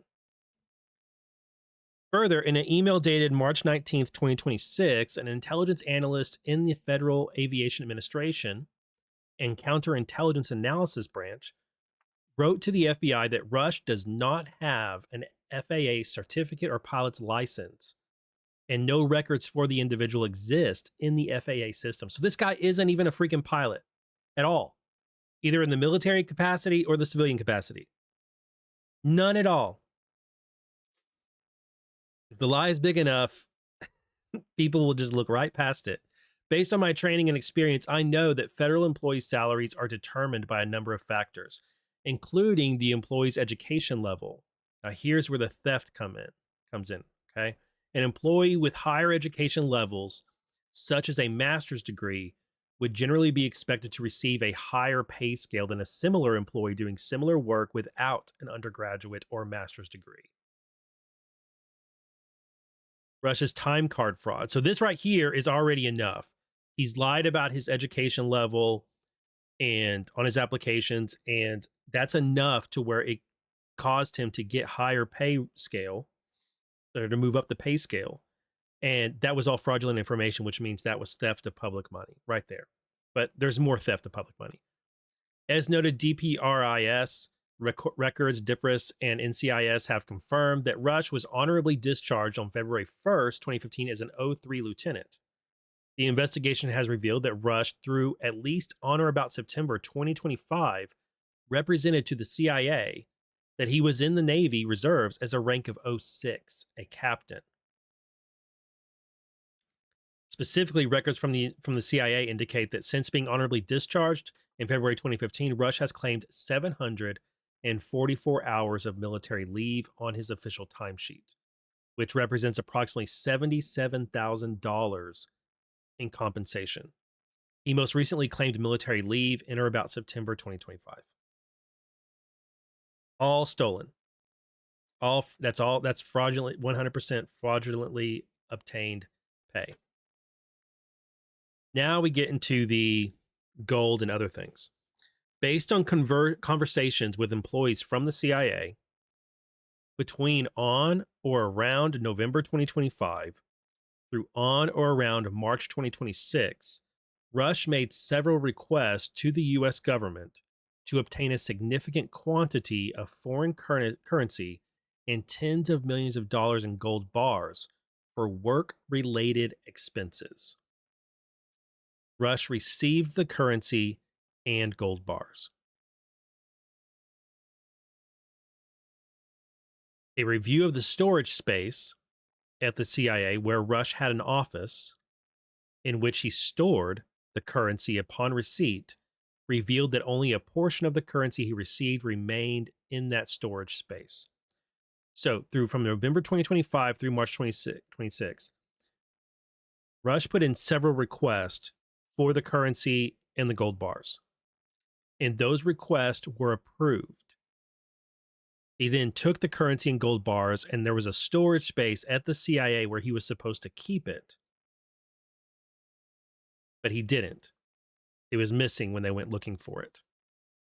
Based on an initial review by Rush's employer, the CIA, they were unable to locate the gold bars or the significant amounts of foreign currency Rush received pursuant to his request, or to identify the intended use of these funds.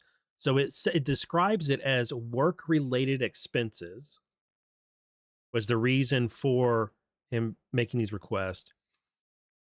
But then it says here that the CIA wasn't able to identify the intended use of these funds. I think that might mean he made it up. Would you believe he made up the reason he needed the gold bars and foreign currency? Further, while a review is ongoing, the CIA has yet to locate any record of Rush providing information to his employer regarding the disposition of the currency or gold bars that he received for work-related purposes. Yeah, he made it up.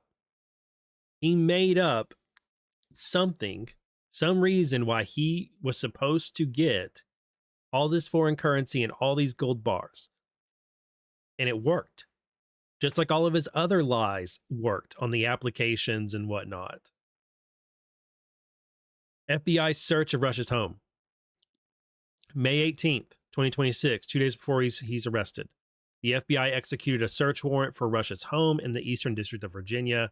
During the search, FBI agents seized approximately 303 gold bars, each of which weighs approximately 1 kilogram. Based on the current price of gold, that's over $40 million in gold. FBI agents also seized approximately $2 million in U.S. currency and approximately 35 luxury watches, many of which were Rolex brand. So 35 luxury watches, 35 Rolexes and similar brands, you're talking 6, 7 figures in watches. It depends on what they are, but watches are known for being a good repository of money. You can buy a watch for like when it's luxury brand watches, you can buy a watch that's a luxury brand watch that's thousands of dollars. Maybe let's say it's $8,000 today. Its value can go up to like $12,000 or something. Like a lot of them increase in value, and watches are a really good way for people to transfer, exchange payments or things of value without it actually being a currency. So if you want to, gifting someone a luxury brand watch is a good way to covertly pay them, because that watch could be worth around 10 grand, and then they could go and sell it, or they could hold on to it, and it's almost as good as just having a gold bar, or something like that, right? Or a stack of gold bars. And it's easier to move around than gold bars. It's easier to move around than the same equivalent amount of money in cash. Luxury watches are a good instrument for covertly, clandestinely exchanging things of value. So him having that many luxury watches, maybe he's just a watch collector. Okay, maybe he is. I guess in some respect, he literally is a watch collector since he has that many. But it also speaks to something way more going on here. Like him buying these luxury watches and using them to pay other people with, or him being paid with luxury watches. So let's say I said earlier that the big question was this guy doing all of this for himself? Did he, is he just a classic con artist that conned his way into a job, conned his way into pay increases and advancement within the business he was working for, which this isn't a business, but doesn't matter for the sake of the question I'm laying out here. Advancing his career, I'll say that, through all these cons and lies. And he was doing it all for himself, just to enrich himself, to grow his CV, to that was just the game he was playing. He's a classic con artist, okay? He's a total fraud. And he decided to cash in. It was too much for him. He saw a way that it would work every other time he lied. He told big lies, and the CIA bought it. And if they bought those, then why wouldn't they buy his reasons for requesting all of $40 million in gold and all this foreign currency? Made up a reason why he needed it, put in the request. They multiple ones got approved, apparently. He got it all, and then through his experience and all this stuff, he also somehow got all these luxury watches, and this guy is just making bank. He's hustling. Okay? He's a go-getter, he's a hustler, okay? Maybe that's what's going on here. But I think the watches speak to there being a lot more going on. I do think him getting all of this gold and foreign currency speaks to the possibility that he's cashing in before bugging out. Trying to make a big haul and then bug out. And he got busted doing it. But don't know that for sure. Now, it says here he's a former. By the way, the conclusion right here is just said, yeah, for the reasons stated above, from 2009 through May 2026, this guy stole public money and he got that one charge, right? But it also said in here that Rush is a former SES officer. Let me get right. He's a former senior executive service level employee at the CIA. We don't know when he was fired or laid off or whatever, but we do know that his request for the currency and the gold, those requests were put in between November 2025 and March 2026. So that means that he became former CIA agent between March 2026 and May of 2026. So sometime between March, April, and May, he got fired. We also know there was, I think I have it in my thread.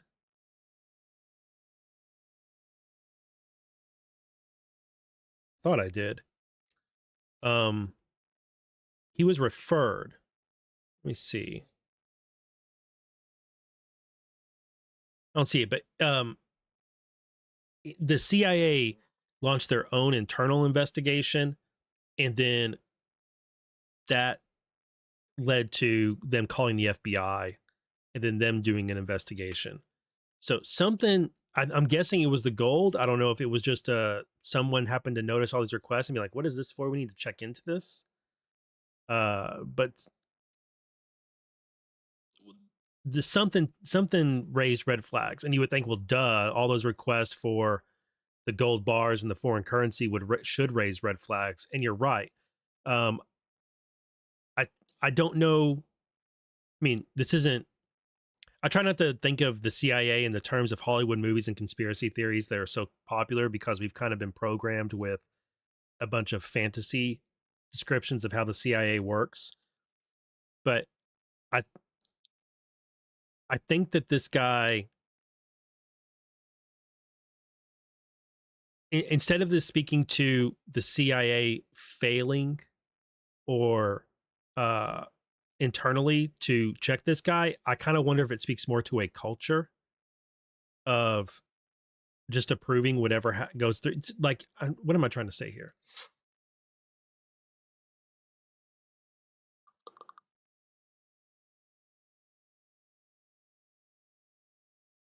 Actually, let me flesh it out this way. So the theories you could come to with this, actually, I'll just cut all that out. Yeah, so he was referred. All right, let me go over here to this.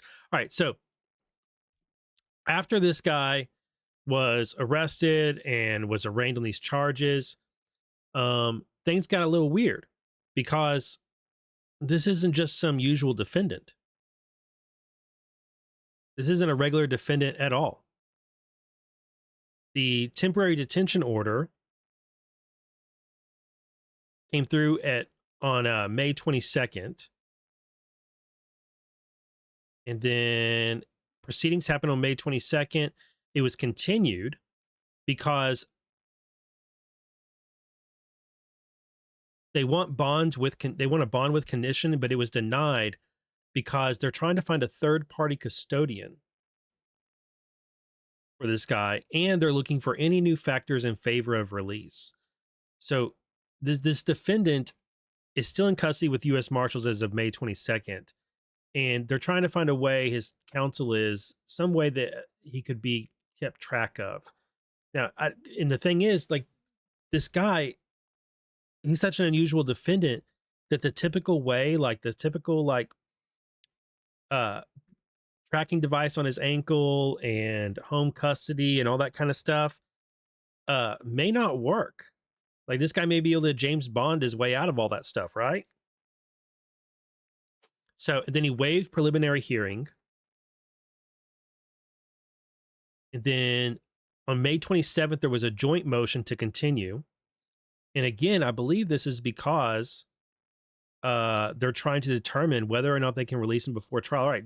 So joint motion is both parties, DOJ and Russia's defense, said that they wanted to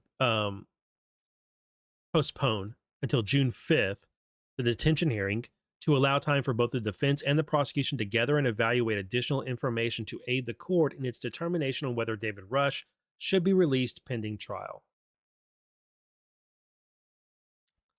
So prosecution is probably trying to come up with all their charges for this guy.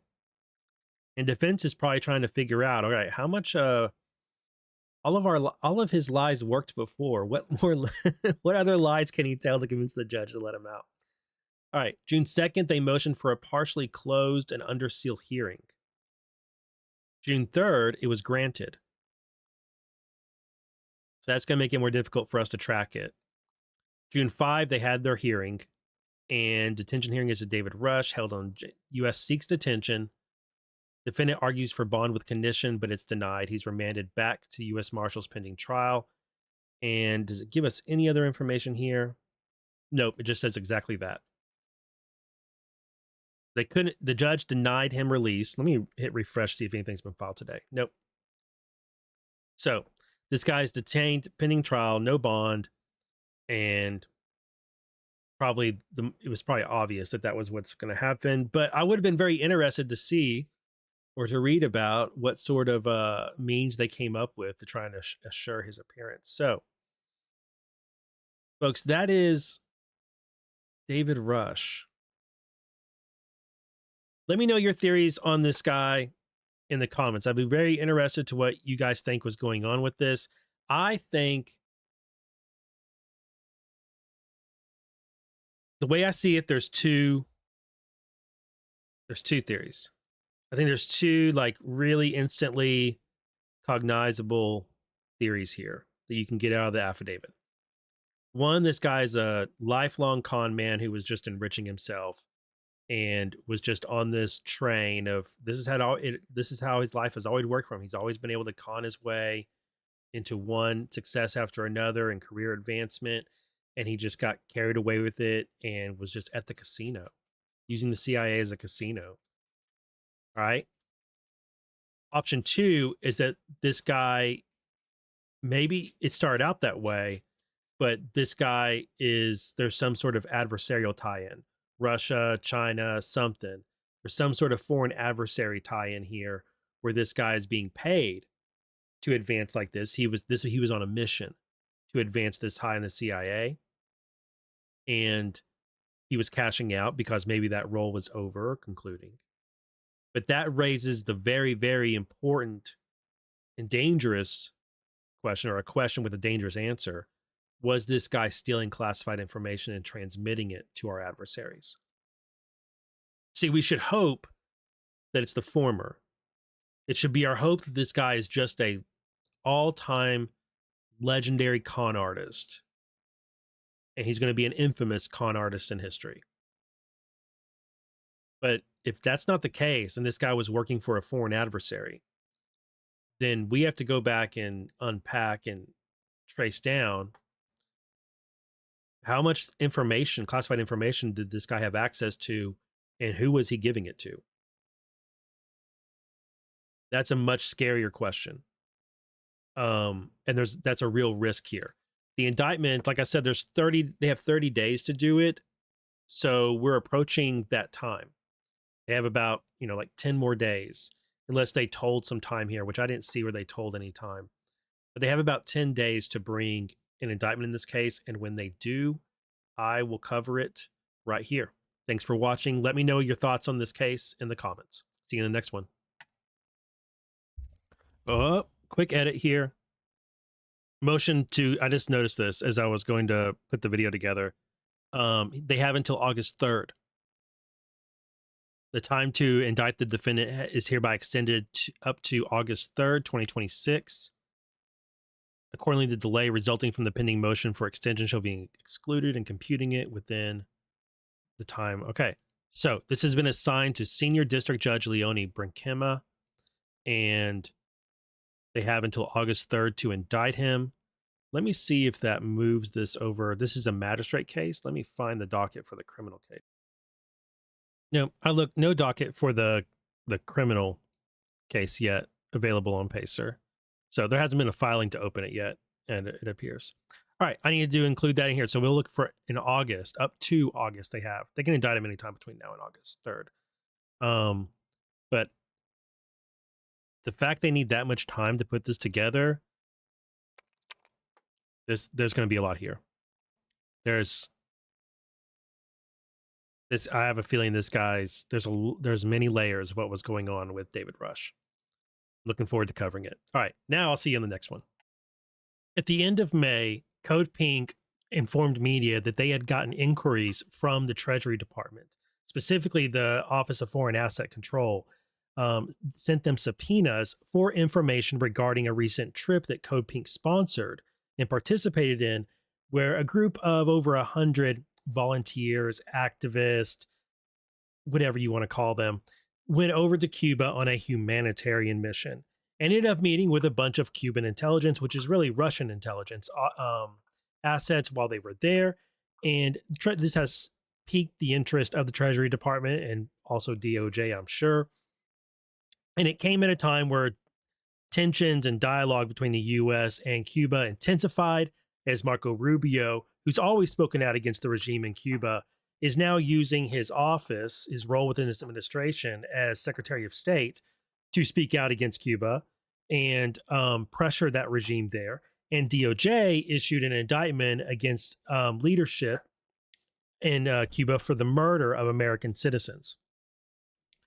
Now, this news article that came out, I'm going to go through it a little bit. I'm going to go through a couple other things for you.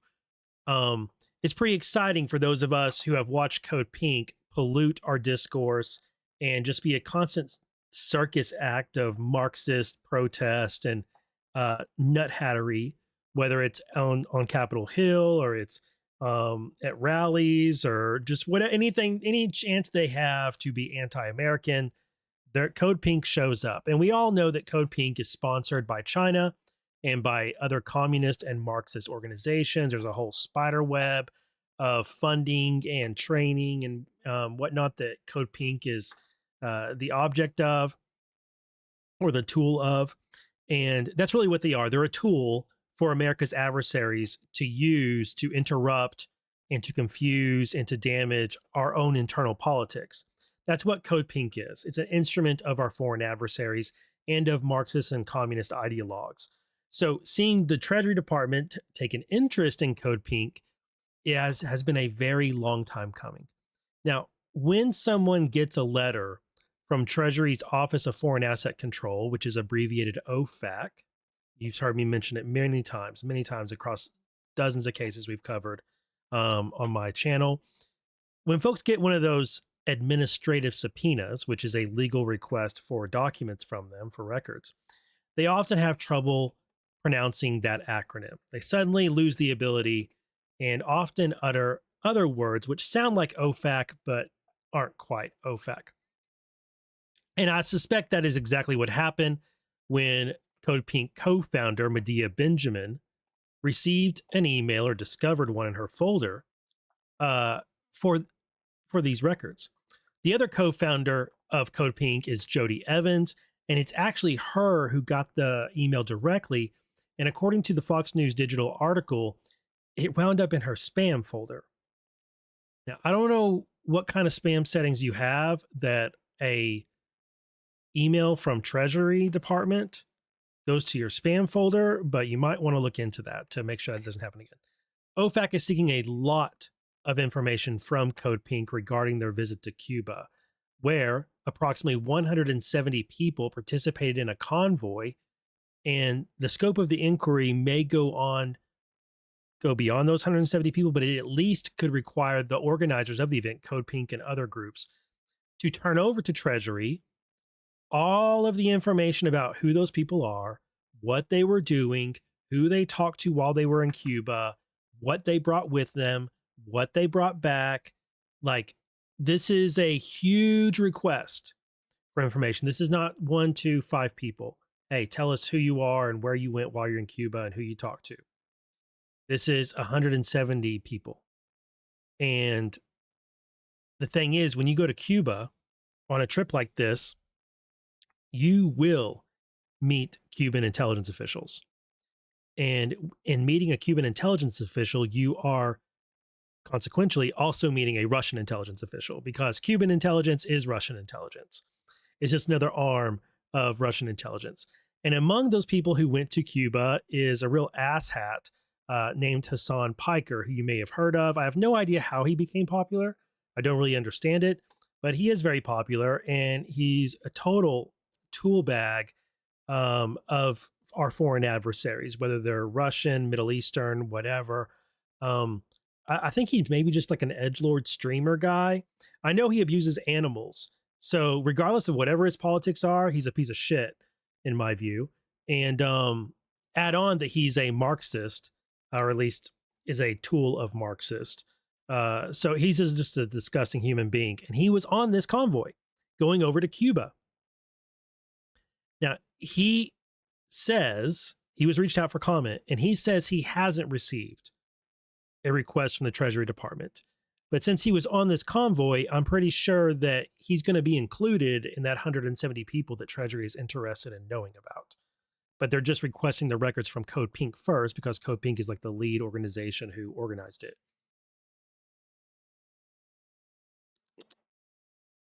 But Piker had something interesting to say.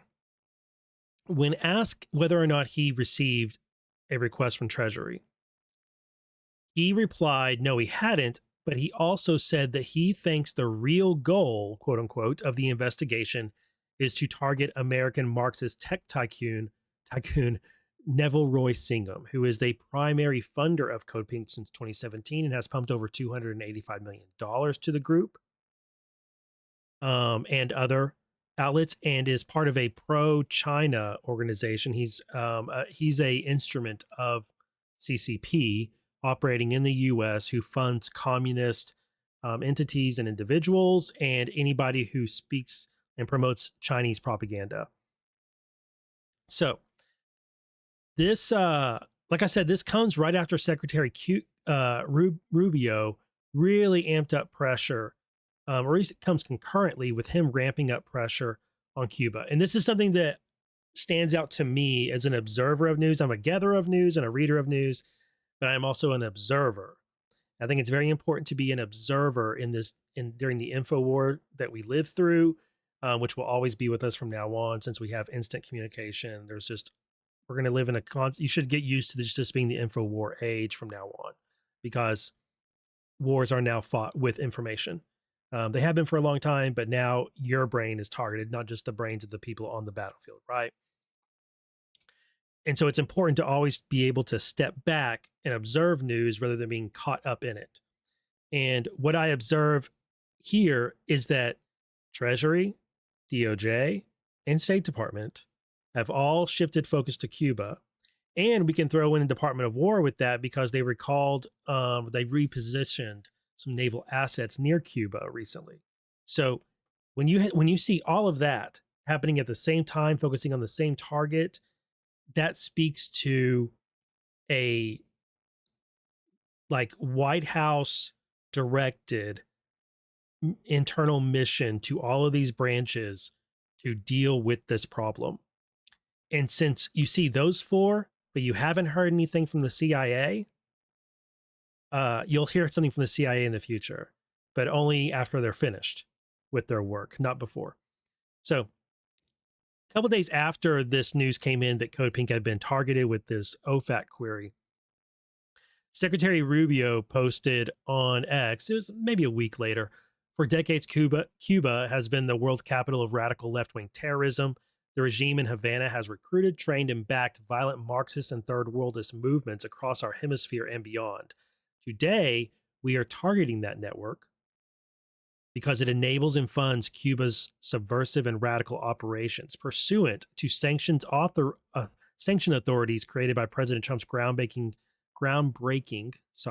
Cuba executive order. I'm designating the following entities: MINFAR, ICAP, and Mr. Cuba SA, CDR, and Minera La Victoria SA as foreign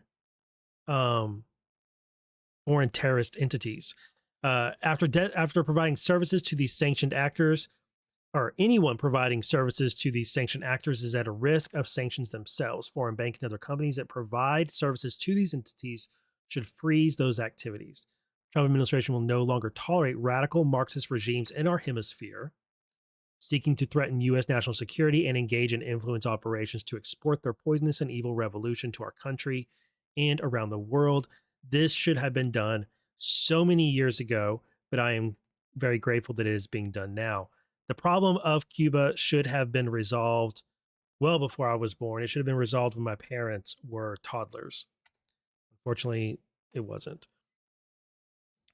Azra Nomani, who has been writing about this at Fox News Digital and on X, was very excited to see this post from Rubio, and she wrote out this nice little these bullet points here for you. ICAP is run by former Cuban intelligence officer. ICAP worked with pro-Marxist U.S. nonprofits, namely Progressive International, the People's Forum, and CodePink. to bring Marxist influencer Hassan Piker to Cuba in March for the convoy trip that is now under federal scrutiny.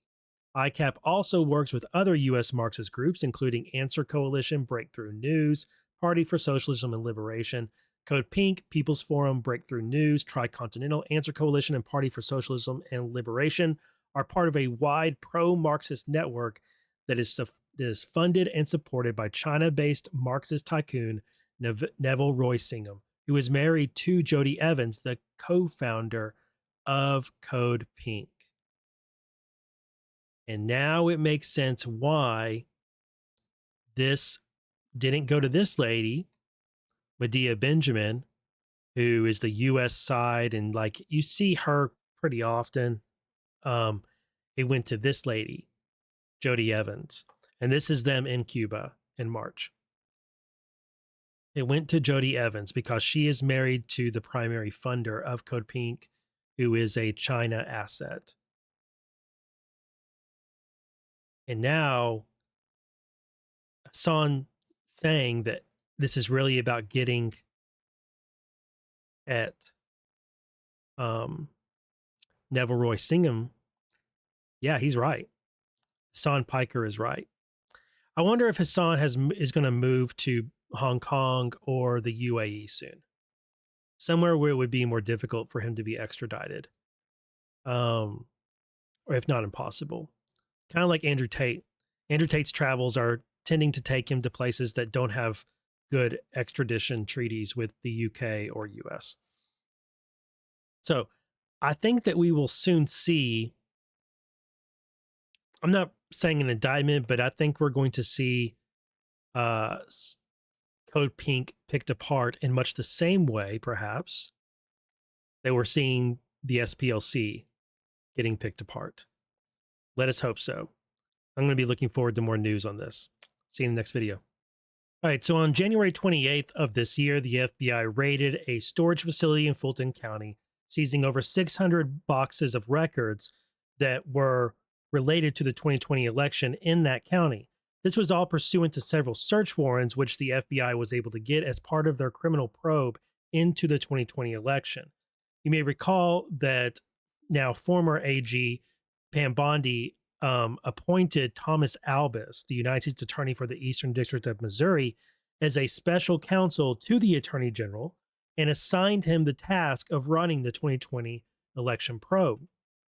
The records that they got included tabulator receipts, ballot images, envelopes, other digital records, the actual ballots themselves, etc., etc. Of course, this upset many, many people and also made a lot of people very happy, including me.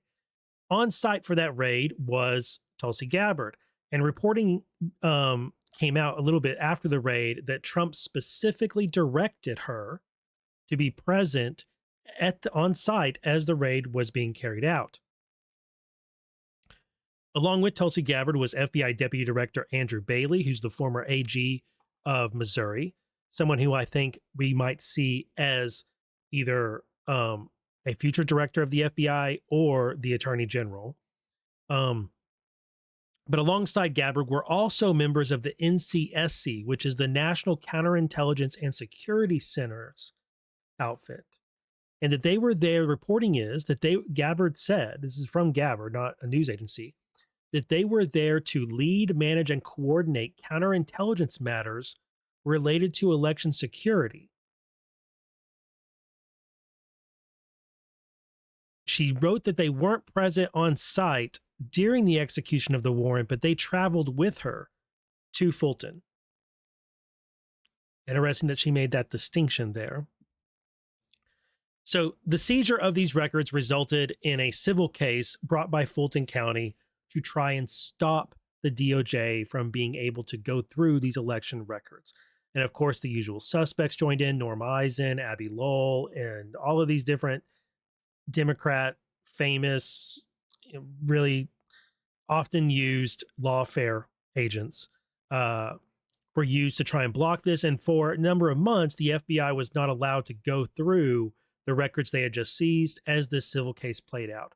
But it was on May 4th, I think. May 4th is when they won, whenever DOJ won. No, May 7th. May 7th is when the judge issued favor for DOJ, saying, yep, you guys can go ahead and start going through the records. This made people very upset. I've already done a video on it. DOJ investigators gain access to Fulton's 2020 election records. Right after that happened, like right around the same time, DOJ sent another subpoena to Fulton County. But this time, they wanted the records of every person who worked the 2020 election, people who were employees of Fulton County and people who were volunteers. They wanted all the records of who worked the election in 2020. This, of course, set everything ablaze in Fulton County, and this resulted in another civil action where they filed a motion to quash the grand jury subpoena. And I went over this already in a previous. I've gone over all of this in multiple videos, but we learned in this one that there was another U.S. attorney appointed to lead an election probe, and that is U.S. Attorney Dan Bishop of the Middle District of North Carolina. And he's running another part of this probe into Fulton County and their behavior in the 2020 election. So we got 2 U.S. attorneys on the job, which is pretty interesting. And this is the civil case that we have now. And this is the fight over these grand jury subpoenas and whether or not DOJ will get these records of who worked the election in 2020 in Fulton County. So as I was going through this, which I've already gone through this motion to quash in a previous video, at least I'm pretty sure I have. I was going through and looking at this case, and I wanted to show you down here.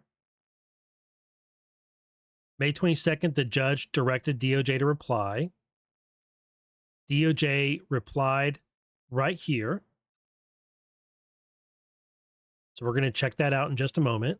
On May 28th, they replied.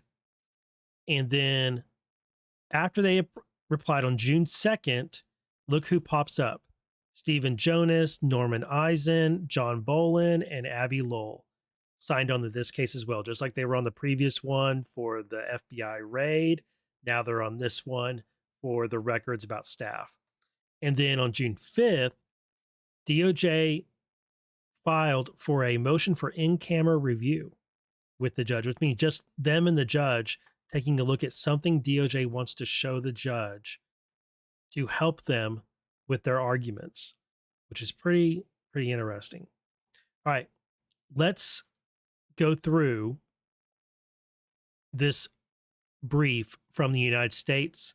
It's a reply to Fulton County's motion to quash the grand jury subpoena.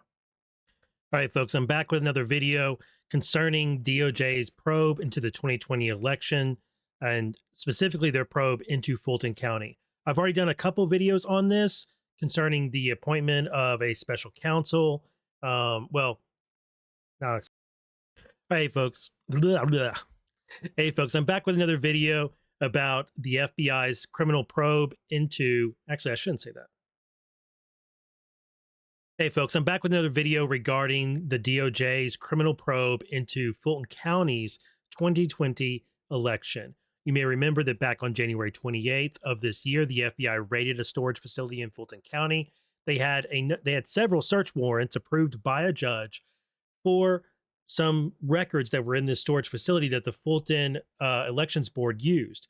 Those records included electronic records, ballots, ballot envelopes, signatures, tabulator receipts, all this stuff. It totaled over 600 boxes of records. They brought semi trucks down there and had 18-wheeler trailers that they packed with all these boxes. You probably also remember from that Tulsi Gabbard was on site. Alongside her was FBI Deputy Director Andrew Bailey, who used to be the AG for Missouri and successfully sued the Biden administration a couple years ago. They were there, and we learned soon after the raid, about a week later, that Trump had specifically directed DNI Gabbard to be present at the execution of the search warrant. We also learned from Gabbard herself that members of the National Counterintelligence and Security Center, which coordinates counterintelligence matters to the National Security Council, and the DNI, they were present as well. They weren't on site for the raid, but they traveled with Gabbard to Fulton. And so there must have been some sort of briefing that happened with DOJ, DNI, FBI regarding this. And we also learned around that same time of the raid that AG Bondi had named the prosecutor, the U.S. Attorney for the Eastern District of Missouri, Thomas Albus, as a special attorney to the AG and appointed him specifically to lead the probe into the 2020 election in Fulton County. I did a video on this back then. To date, it's my most successful video on YouTube for whatever that's worth. And I have a playlist on YouTube and Rumble going over this whole Fulton County 2020 election thing. So if you're interested in tracking it, I am too, and I'm making videos and writing threads about it. And today I have a new thread that's going to catch you up on all of the developments as regards this probe. There's been a lot happening in the world, and you probably haven't heard about the stuff that has happened over the past couple weeks. The last update I did on it, and the last update that you probably heard about, last time this made headline news, this probe, was when the judge ordered that DOJ could have access to the records they had seized back in January. And that was despite lawfare efforts led by Abby Lowell, Norm Eisen, and a number of other infamous attorneys who signed on to Fulton County's effort to block DOJ from going through those records that they had already seized. And then at the right around that time, I think it was just the same day or maybe a couple days before, news broke that DOJ had sent a new subpoena to Fulton County, and this time for records concerning all the staffers, all the employees and volunteers who staffed the election in 2020. They wanted all of their records and contact information and wanted to know what role they had within the election, what duties, what briefings, and what training they got, all that stuff. So that was also, I did a video on that, I believe, as well. It's in the playlist. Now, I have this thread I just completed, catching you up on all this, and there's quite a bit of news here. So if you love legal stuff, you love court documents, and or if you're interested in what happened in the 2020 election, I am too. I'm interested in all those things. You can find my links in my link tree that's either in the description of this video or in my profile, wherever you're watching or listening to this. And there you can find all the different ways to follow me, to watch me, to listen, and to support what I do. So thank you to everybody who does so. Thank you to everybody who likes, shares, and comments, and who are subscribers to justhuman.substack.com, where I pin articles and publish my podcast. On YouTube and Rumble, I publish it there as well, but I also put video clips, and this is going to end up as a video clip. So this is going to be a long thread. I hope you have a coffee, snack,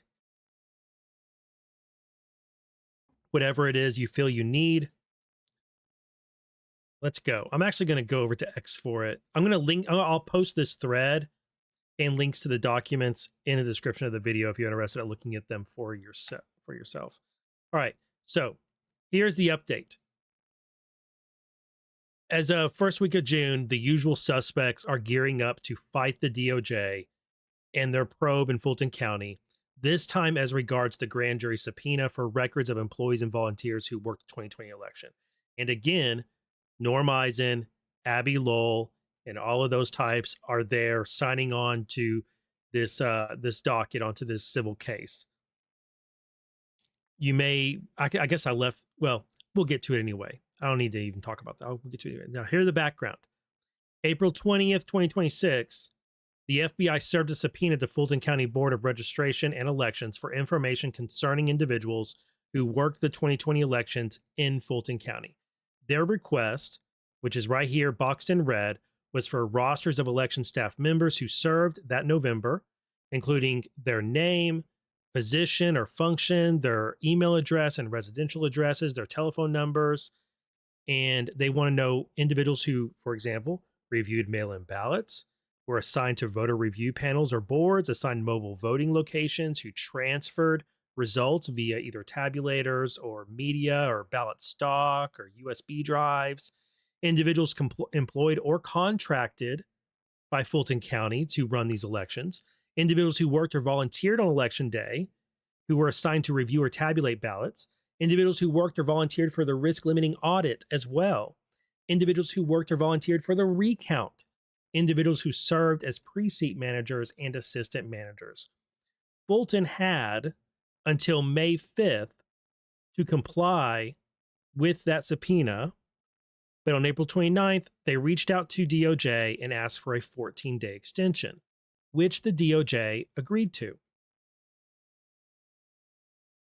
But 3 days later, Fulton filed a motion to quash the subpoena. Fulton County now had, at that moment, 2 court battles ongoing against the DOJ's probe into the 2020 election. One was over the 600 plus boxes that were seized pursuant to search warrants, which were authored by the special counsel to the Attorney General, Thomas Albus, who was appointed to lead this probe. And then the other one was for the return of records seized in the, that was one. And then the other one is this one right here, this motion to quash this subpoena. Now, this subpoena didn't come from Thomas Albus. It came from Dan Bishop, who is the U.S. Attorney for the Middle District of North Carolina, who has also been appointed to participate, lead, contribute to the election probe. So there are 2 U.S. attorneys, one in Missouri, one in North Carolina, who have both been assigned this task and empowered by the AG to probe Fulton County, or to investigate Fulton County over its handling of the 2020 election. I think that speaks to the significance of what is going on here, just like Gabbard's presence speaks to the significance, just like FBI Deputy Director Andrew Bailey being on site speaks to the significance of it, just like members of the NCSC being with Gabbard in Fulton County on that day speaks to the significance of it. Where does it go? What are they going to uncover? I don't know. I've worked very hard, as I talked about in a previous video. I've worked hard to kind of free my mind of the slew of theories about what happened in Fulton County and what happened in the 2020 election. I've just kind of let go, or at least set aside, my own theories and the theories of others about what happened.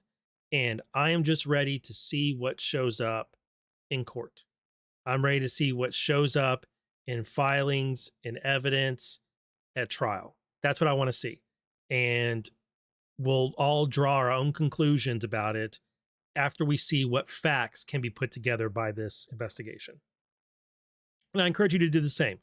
Not to be naive about it, but to open your mind and kind of set down some of the things we've pre-concluded about it and just see where the investigation leads. Because that's what we want these guys, that's what we want investigators to do. I want to do that alongside them. So 2 days later, after this was filed, DOJ emerged as the victor and Fulton County lost their civil action to stop investigators from going through the 600 plus boxes of records seized in the January 28th raid. So a victory for DOJ in one of those battles, which is awesome because now it's unboxing time. And I'm sure since then they have been unboxing those 600 plus boxes and going through the evidence. That means that the remaining battlefront is over the grand jury subpoena for staff records. And this is where we're going to spend our time in this update. Fulton's motion to quash the subpoena breaks down to these individual arguments, okay? One is the subpoena request that the records be sent out to an out-of-district U.S. attorney, which would be Dan Bishop in North Carolina. That's their first argument, is like, hey, this is a request from a completely different district, and they're asking us to send personal, private, identifying information out of district to a different court. Why should we do that? That's extraordinary, what have you. Their next argument is Trump's public-facing comments indicate the subpoena is intended to, quote, punish, intimidate, and harass his perceived political opponents. That's not much of an argument, but we often see that thrown up, is that this is unfair, this is harassment, intimidation. It's not unusual to see that kind of complaint. And I don't mean a criminal charge complaint. I mean just someone whining about how it makes them look and how it feels. That's a how it feels argument. Next, the clock has run out on any charge that could conceivably be brought. There they have a real argument. Of the first three we've read, there's a real one. Next, the subpoena is overbroad as it demands the sensitive personal information of thousands of individuals who participated in the administration of the 2020 election in any capacity. That one may strike you as being a good argument, but it's actually not, because by definition, a grand jury's powers to compel witness testimony and evidence are broad, are very broad. So, I mean, it's kind of like, that's kind of like a, yeah, duh, it is. Grand juries can do that. Next, the subpoena burdens their First Amendment rights and will foreseeably chill their participation in local elections and their association with Fulton County. That's another how it feels argument, which isn't much of one at all. The subpoena intrudes on Georgia's sovereignty. Nice of you to care about the sovereignty of the states and the 10th Amendment and all those things. Glad you do. But grand juries have the authority to compel witness testimony and evidence from any state, any district. They can do, that's a thing they can do. They don't, it doesn't intrude on anything. And lastly, the DOJ has not acquired a stipulation from Fulton or a court order for the retention of records sought. This one I found interesting. I'm honestly not sure how strong of an argument it is, but I found it interesting because what they say is that there hasn't first been an order from a court or a stipulation, which is an agreement between the two parties, DOJ and Fulton, that these records should be preserved in case they are subpoenaed, and no court has ordered Fulton to preserve them. But the thing is, there are statutory requirements for the preservation of these records. So I'm not going to call this a sleight of hand thing, but it is the case that in a lot of instances where a search warrant is executed or a subpoena is sent out by a grand jury or a court, is that there's first a stipulation or there's a court order that says preserve your records of this over here, this thing over there. Like, I see that. And so this one kind of strikes me as, oh, well, they may have a point there that they didn't actually have to maintain these records. But I think statutorily they do, and they just completely omit that requirement in their motion to quash. All right, on May 5th, Judge William N. Ray II got this case and stayed the enforcement of the grand jury subpoena and asked the DOJ for a response to it, and also he gave both parties time to respond. But he first asked DOJ, want you to respond to this motion to quash. Now, to be clear, this is not the same judge that had the other civil case over the 600 plus boxes seized in the raid. That was Jean-Paul Boulay, or Boulay. I'm not sure how he prefers it pronounced, but I did a video, and I actually think, now that I'm looking at it, let me check. I went through his entire order, which was really good, and I don't think I ever clipped it out. I didn't. Ooh, I should do that.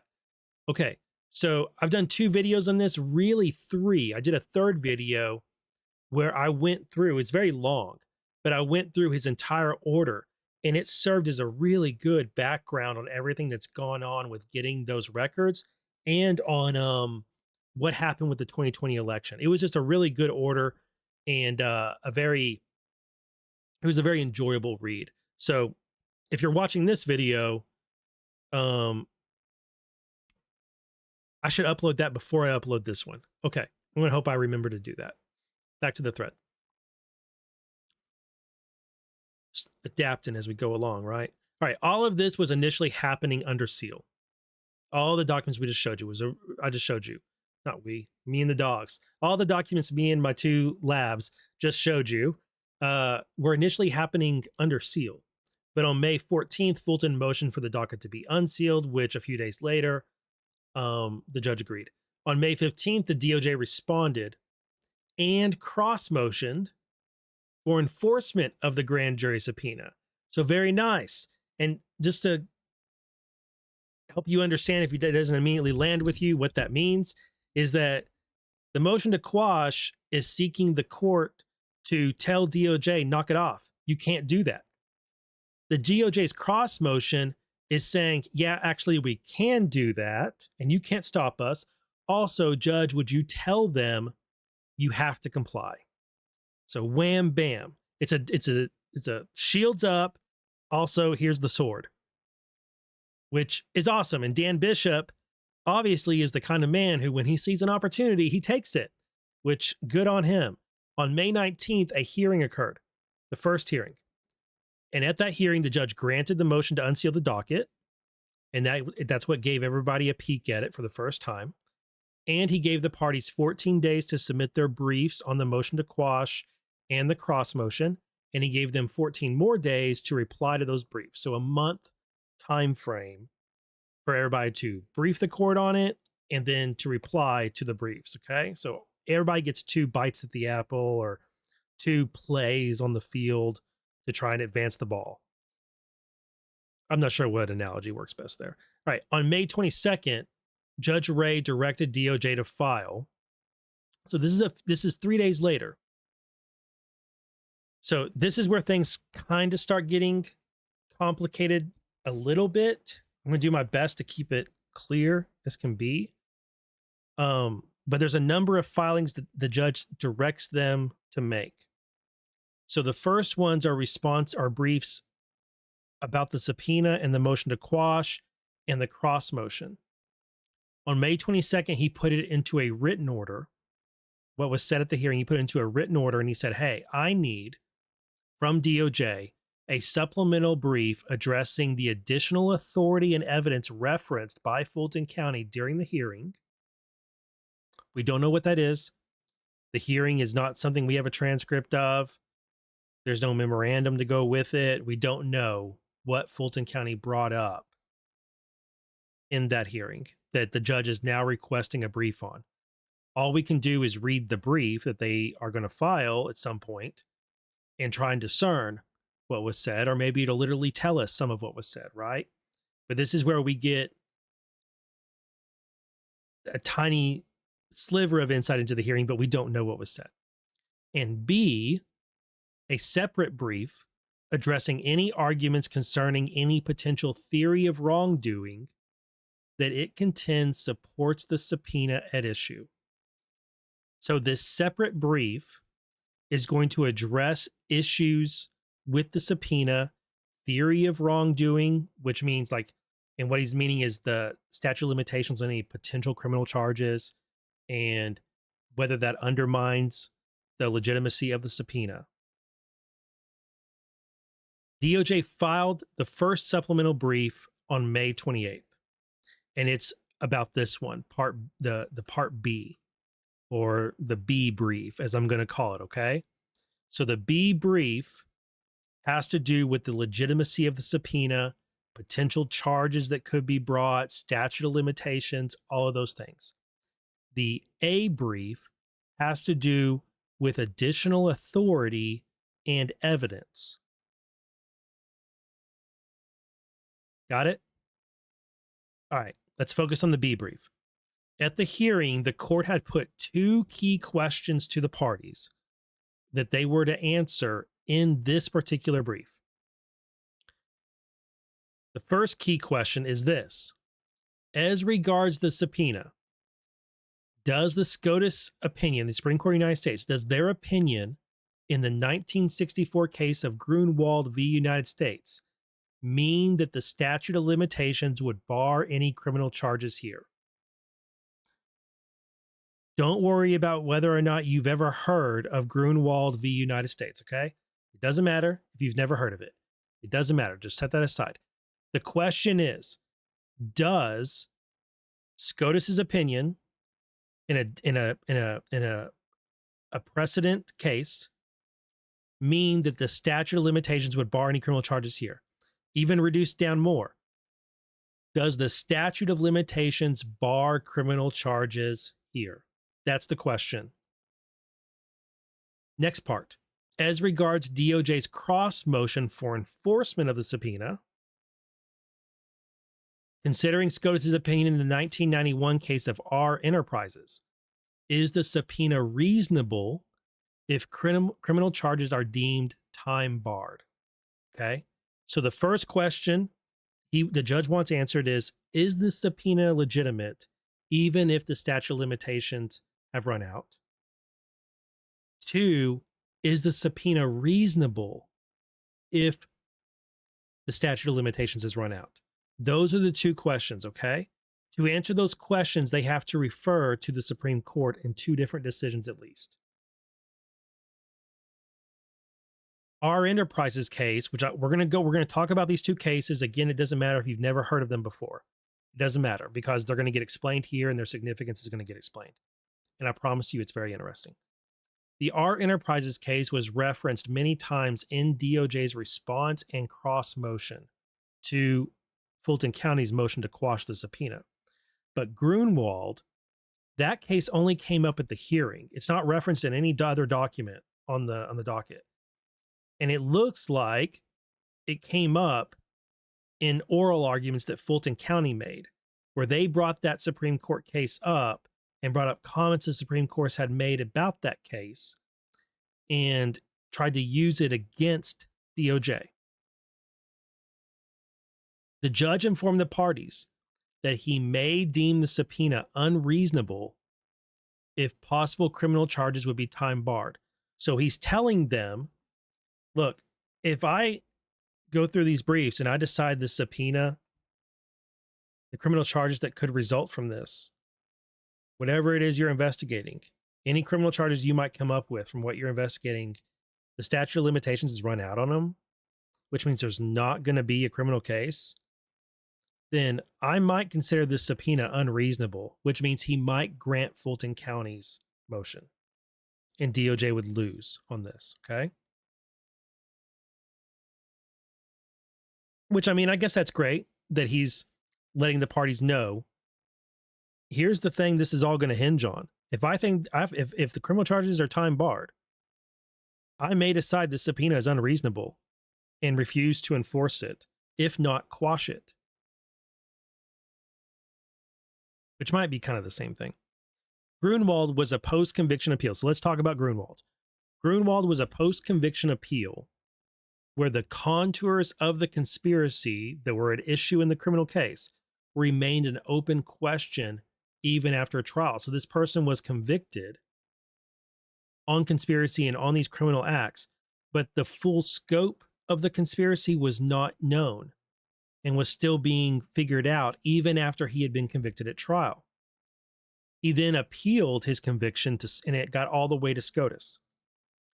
Quote, in contrast, this investigation here in Fulton County is currently collecting evidence from which a charging instrument may be drawn.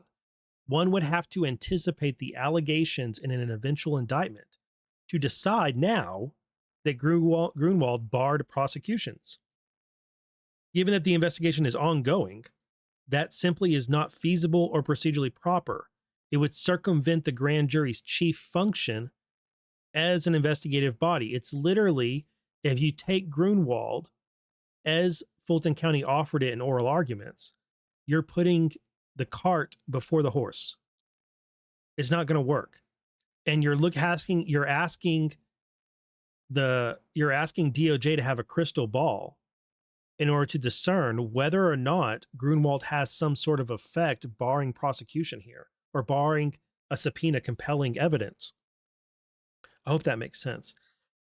It takes only a few pages for the DOJ to counter Fulton's argument that Grunwald precludes the bringing of charges for violations related to the 2020 election.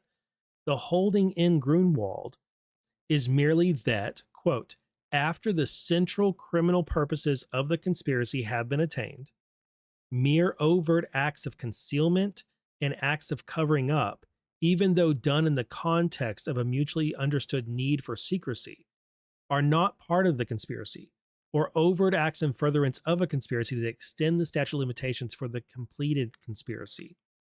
That's not what we're looking for to extend the statute of limitations. SCOTUS said that a vital distinction must be made between acts of concealment done in furtherance of the main criminal objectives of the conspiracy and acts of concealment done after these objectives have been obtained for the purposes only of covering up the crime. And the examples they give are that Kidnappers in hiding, waiting for ransom, commit acts of concealment in furtherance of the objectives of the conspiracy itself, just as repainting a stolen car would be in furtherance of a conspiracy to steal. Those are the kind of acts that extend the statute of limitations. I hope that makes sense. So, not every act, what they're saying is, not every act of concealment that is somehow connected to a conspiracy extends the statute of limitations or resets the clock. I've posted many times about how acts in furtherance of the conspiracy reset the statute of limitations. And some members of DOJ have also made that comment recently as regards the 2020 election. But it has to be something that actually goes to that conspiracy, something that is directly connected to it and directly connected to the objects of the conspiracy, the objectives of it, the mission of the conspiracy, the purpose of the conspiracy. It can't be something that is simply a covering up of the crime. So the two examples they give, like, I think the repainting of the stolen car is particularly apropos here.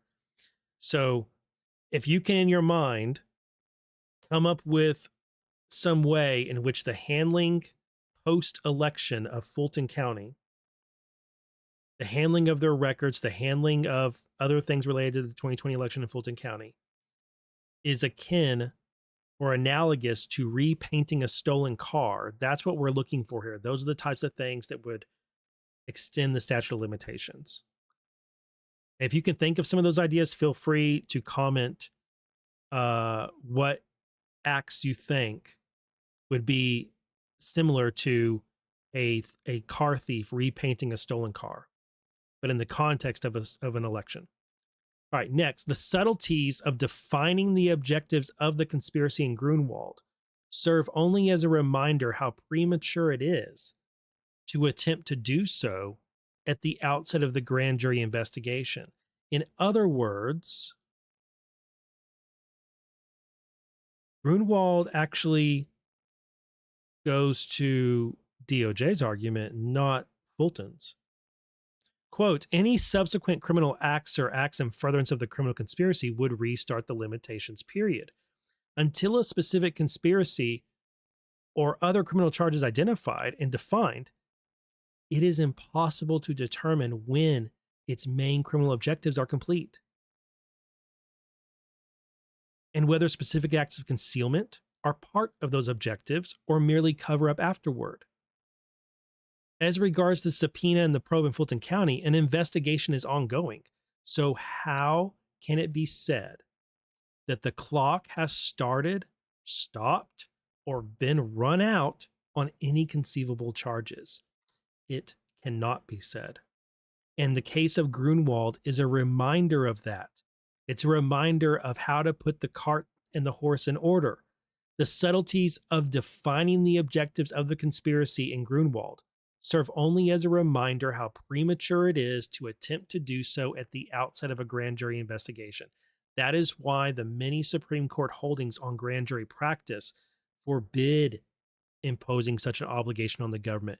What Fulton County is asking the judge to do in this case is forbidden by the Supreme Court, and Grunwald is one of the cases that resulted in such decrees that forbid it. The way the guidelines are set up, the way the precedent is set up, Grunwald informs that, and it's to DOJ's argument. We have a Uno reverse guard here, guys.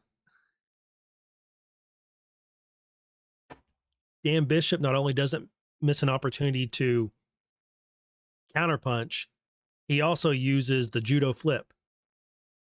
The probable cause affidavit for the search warrants that authorized the seizure of Fulton County's 2020 election records noted specific activity as recently as 2022 and 2024, which could conceivably be tied to a criminal conspiracy. So the statute of limitations has not, by any means, run out on possible charges here. Remember earlier, the judge said that if the statute of limitations is run out, he may consider these subpoenas unreasonable. Well, it hasn't.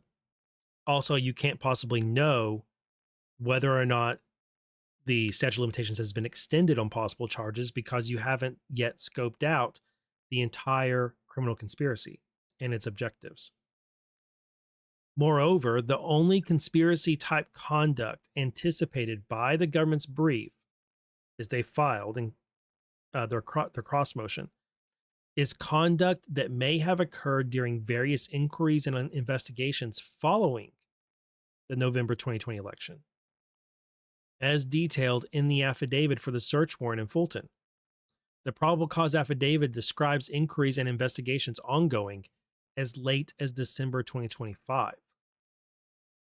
So, when DOJ made their argument against quashing the subpoena, they included in there that the search warrants affidavit for the raid in January of 2026 reported conduct that could conceivably result in charges of obstruction or conspiracy to obstruct for actions that were taken as late as December 2025. So we're nowhere near past the statute of limitations here. Whether a conspiracy to obstruct justice occurred in the present matter will be the subject of the grand jury investigation. Given the many possibilities for timely criminal indictments, a subpoena for information back to the time of the election is well within the norms for a grand jury. See, we're all excited about 2020 election criminal probe. I am. I hope you are too. And you may notice that a lot of media treat this as being harebrained.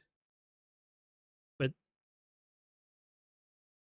what they're particularly interested in at this point in the investigation is whether or not there was any conspiracy to obstruct justice in the investigations that followed 2020.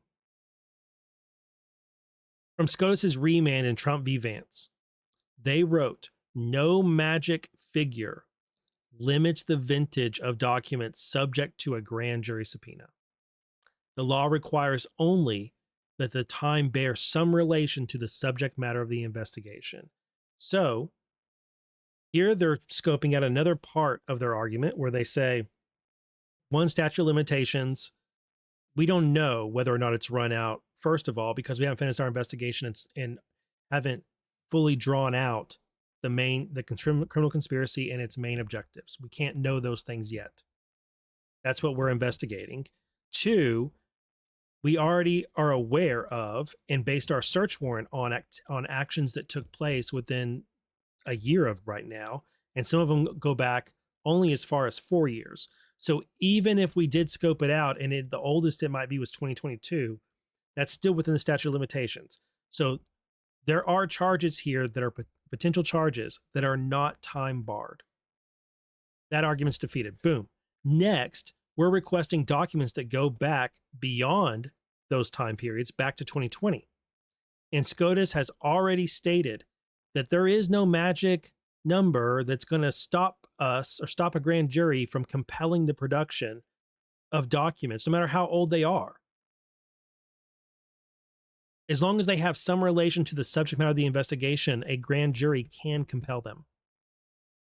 Furthermore, even if some of the requested records are so old as to be beyond the potentially applicable statute of limitations, that does not render the subpoena unreasonable.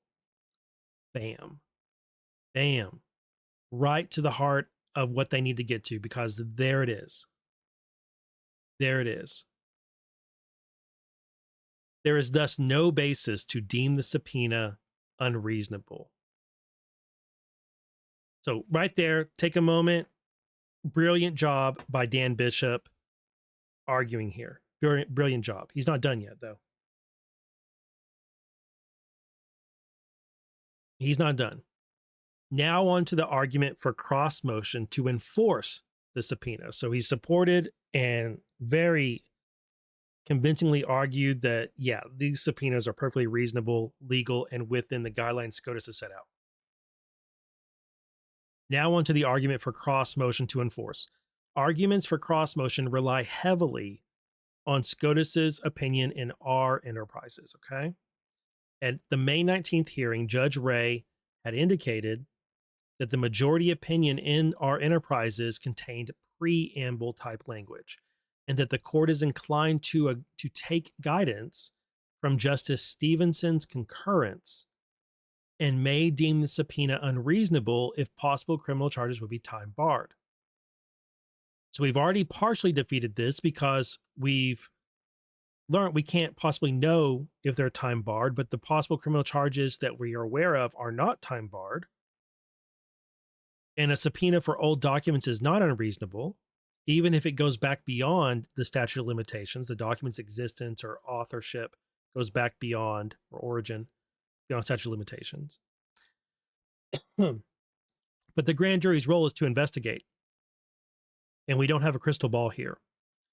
So to quash it now, based on such an argument of it being unreasonable because possible criminal charges might be time barred, is itself an unreasonable argument because it requires us to know things we can't know yet. First, DOJ addresses what guidance the court should draw from SCOTUS's opinion.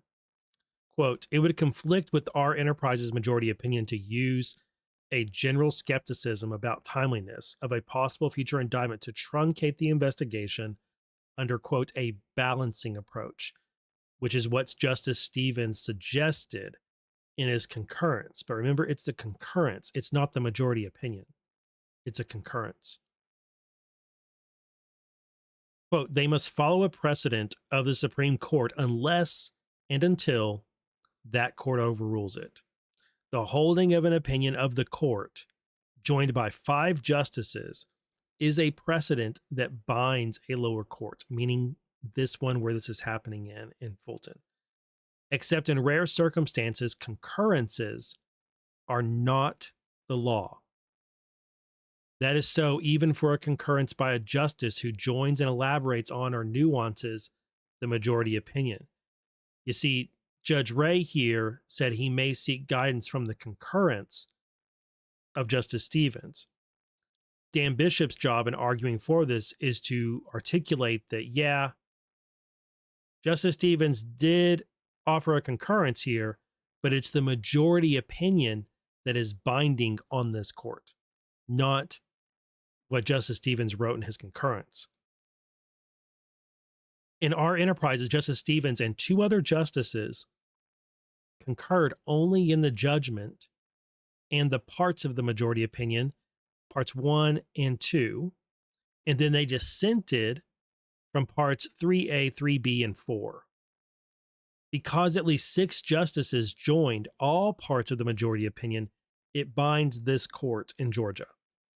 The approach of the concurrence was to offer that of balancing the burden of compliance on one hand against the government interest in obtaining the documents on the other, in order to constrain an overzealous prosecutor, is not the law.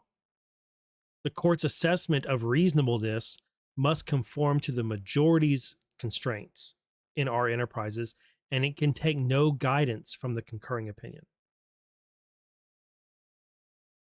I hope this is making sense to you guys. Fulton County asserted in the final minute of the hearing that R Enterprises, quote, is not controlling, end quote, because of the challenge to the grand jury subpoena is on the grounds other than relevance. But to adopt Fulton's position would necessitate rejecting the Supreme Court's reasoning, not only in R/Enterprises or R Enterprises, but in a slew of other cases also. The R Enterprises majority reasoning thoroughly explained the nature of the grand jury in statements this court termed preamble language. Quote, the grand jury, which does not depend on a case or controversy for power to get evidence, but can investigate merely on suspicion that the law is being violated, or even just because it wants assurance that it is not. That's the power of the grand jury, according to SCOTUS. The R Enterprise majority quoted another case, Brandsburg v. Hayes, which declined to hold that the First Amendment exempts reporters from grand jury subpoenas. A grand jury, quote, a grand jury is not fully carried out until every available clue has been run down and all witnesses examined in every proper way to find if a crime has been committed. Does that sound like a SCOTUS opinion that restrains a grand jury? Does that sound like a SCOTUS opinion that is saying, well, this subpoena has to be reasonable, and if there's a statute of limitations, you can't compel compliance with it? No, that is not. That sounds like the opposite of that, doesn't it? And Justice Stevens' concurrence saying that things have to be balanced. Well, that sounds nice, Justice Stevens, but 6 justices disagree with you, and their majority opinion is what binds this court. Other Supreme Court holdings cited by the R Enterprises majority illuminate other aspects of the grand jury's independence and function. Those include Costello, Calandra, and Williams. Those cases all articulated the power of the grand jury and that it was under less strict rules than what a typical court would be under because they're a grand jury. And what they found is sharply at odds with the notion that this court could refuse to enforce a grand jury subpoena against a party that just recently lost the Rule 41G motion over the 600 boxes.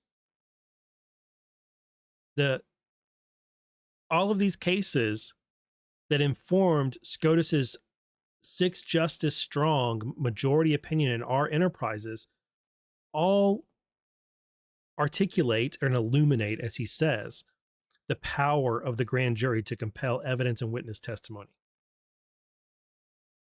Reasonableness is not the test. Whether or not charges are time barred is not the test. United States v. Williams sharply cabined the supervisory authority of district courts over grand juries. It held that a district court, which is where this case is being heard, may not dismiss an indictment because of the government's failure to disclose exculpatory evidence to indicting grand jury. That comes up in the SBLC case, or that is something that's come up in the SBLC case. Having thus emphasized anew the grand jury's robust independence, Williams addressed limits on the power of the district court to deny aid to its subpoenas. They can only do so, a district court like this one, this is being argued, can only deny compulsion, can only say, no, I'm not going to enforce a subpoena by this grand jury. When that grand jury seeks a subpoena or some sort of action that overrides the rights accorded by the Constitution, when it contradicts testimonial privileges recognized by common law, such as a husband testifying against a wife or vice versa. And even in that setting, though, the court insisted that the grand jury remain, quote, free to pursue its investigations unhindered by external influence or supervision, so long as it does not trench upon the legitimate rights of any witness called before it. That doesn't sound like a SCOTUS that is trying to fence in the grand jury's powers or telling district courts that they should supervise a grand jury. Not at all. Thus, under Williams, district courts lack general supervisory authority over grand jury proceedings as a mechanism for policing prosecutorial decisions and actions. That case, Williams, reflects yet another binding precedent and additional binding reasoning incompatible with denying enforcement to a grand jury subpoena on the grounds that the government has not made a prior showing that conceivably indictable offenses are not time barred. Correspondingly, Fulton County has not identified a single authority suggesting that as a sufficient basis to quash. They don't have a basis to quash. They got feeling arguments. This makes me feel a certain way argument. And then they have this some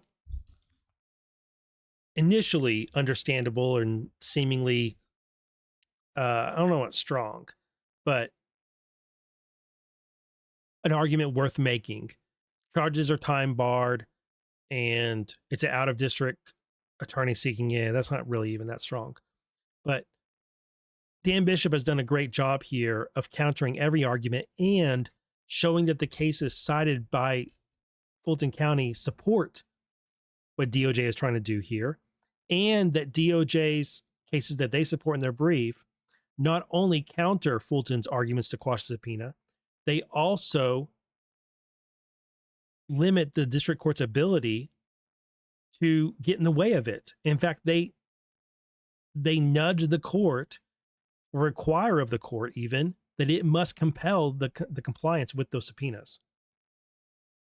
So that's the B brief, as I called it earlier in this thread, dealt with very well, in my opinion. So what about the A brief? The one that addresses the additional authority and evidence that Fulton County referenced during the hearing, which we don't know any specifics of. But there's this other brief that DOJ is supposed to file, right? On June 5th, the DOJ asked to file that brief for in-camera review, meaning for the judge only. If the judge declines, they ask that it be filed under seal. That's because that brief concerns confidential investigative material. So something came up at that hearing that had to do with some evidence and where this investigation is going, and that comment about additional authority.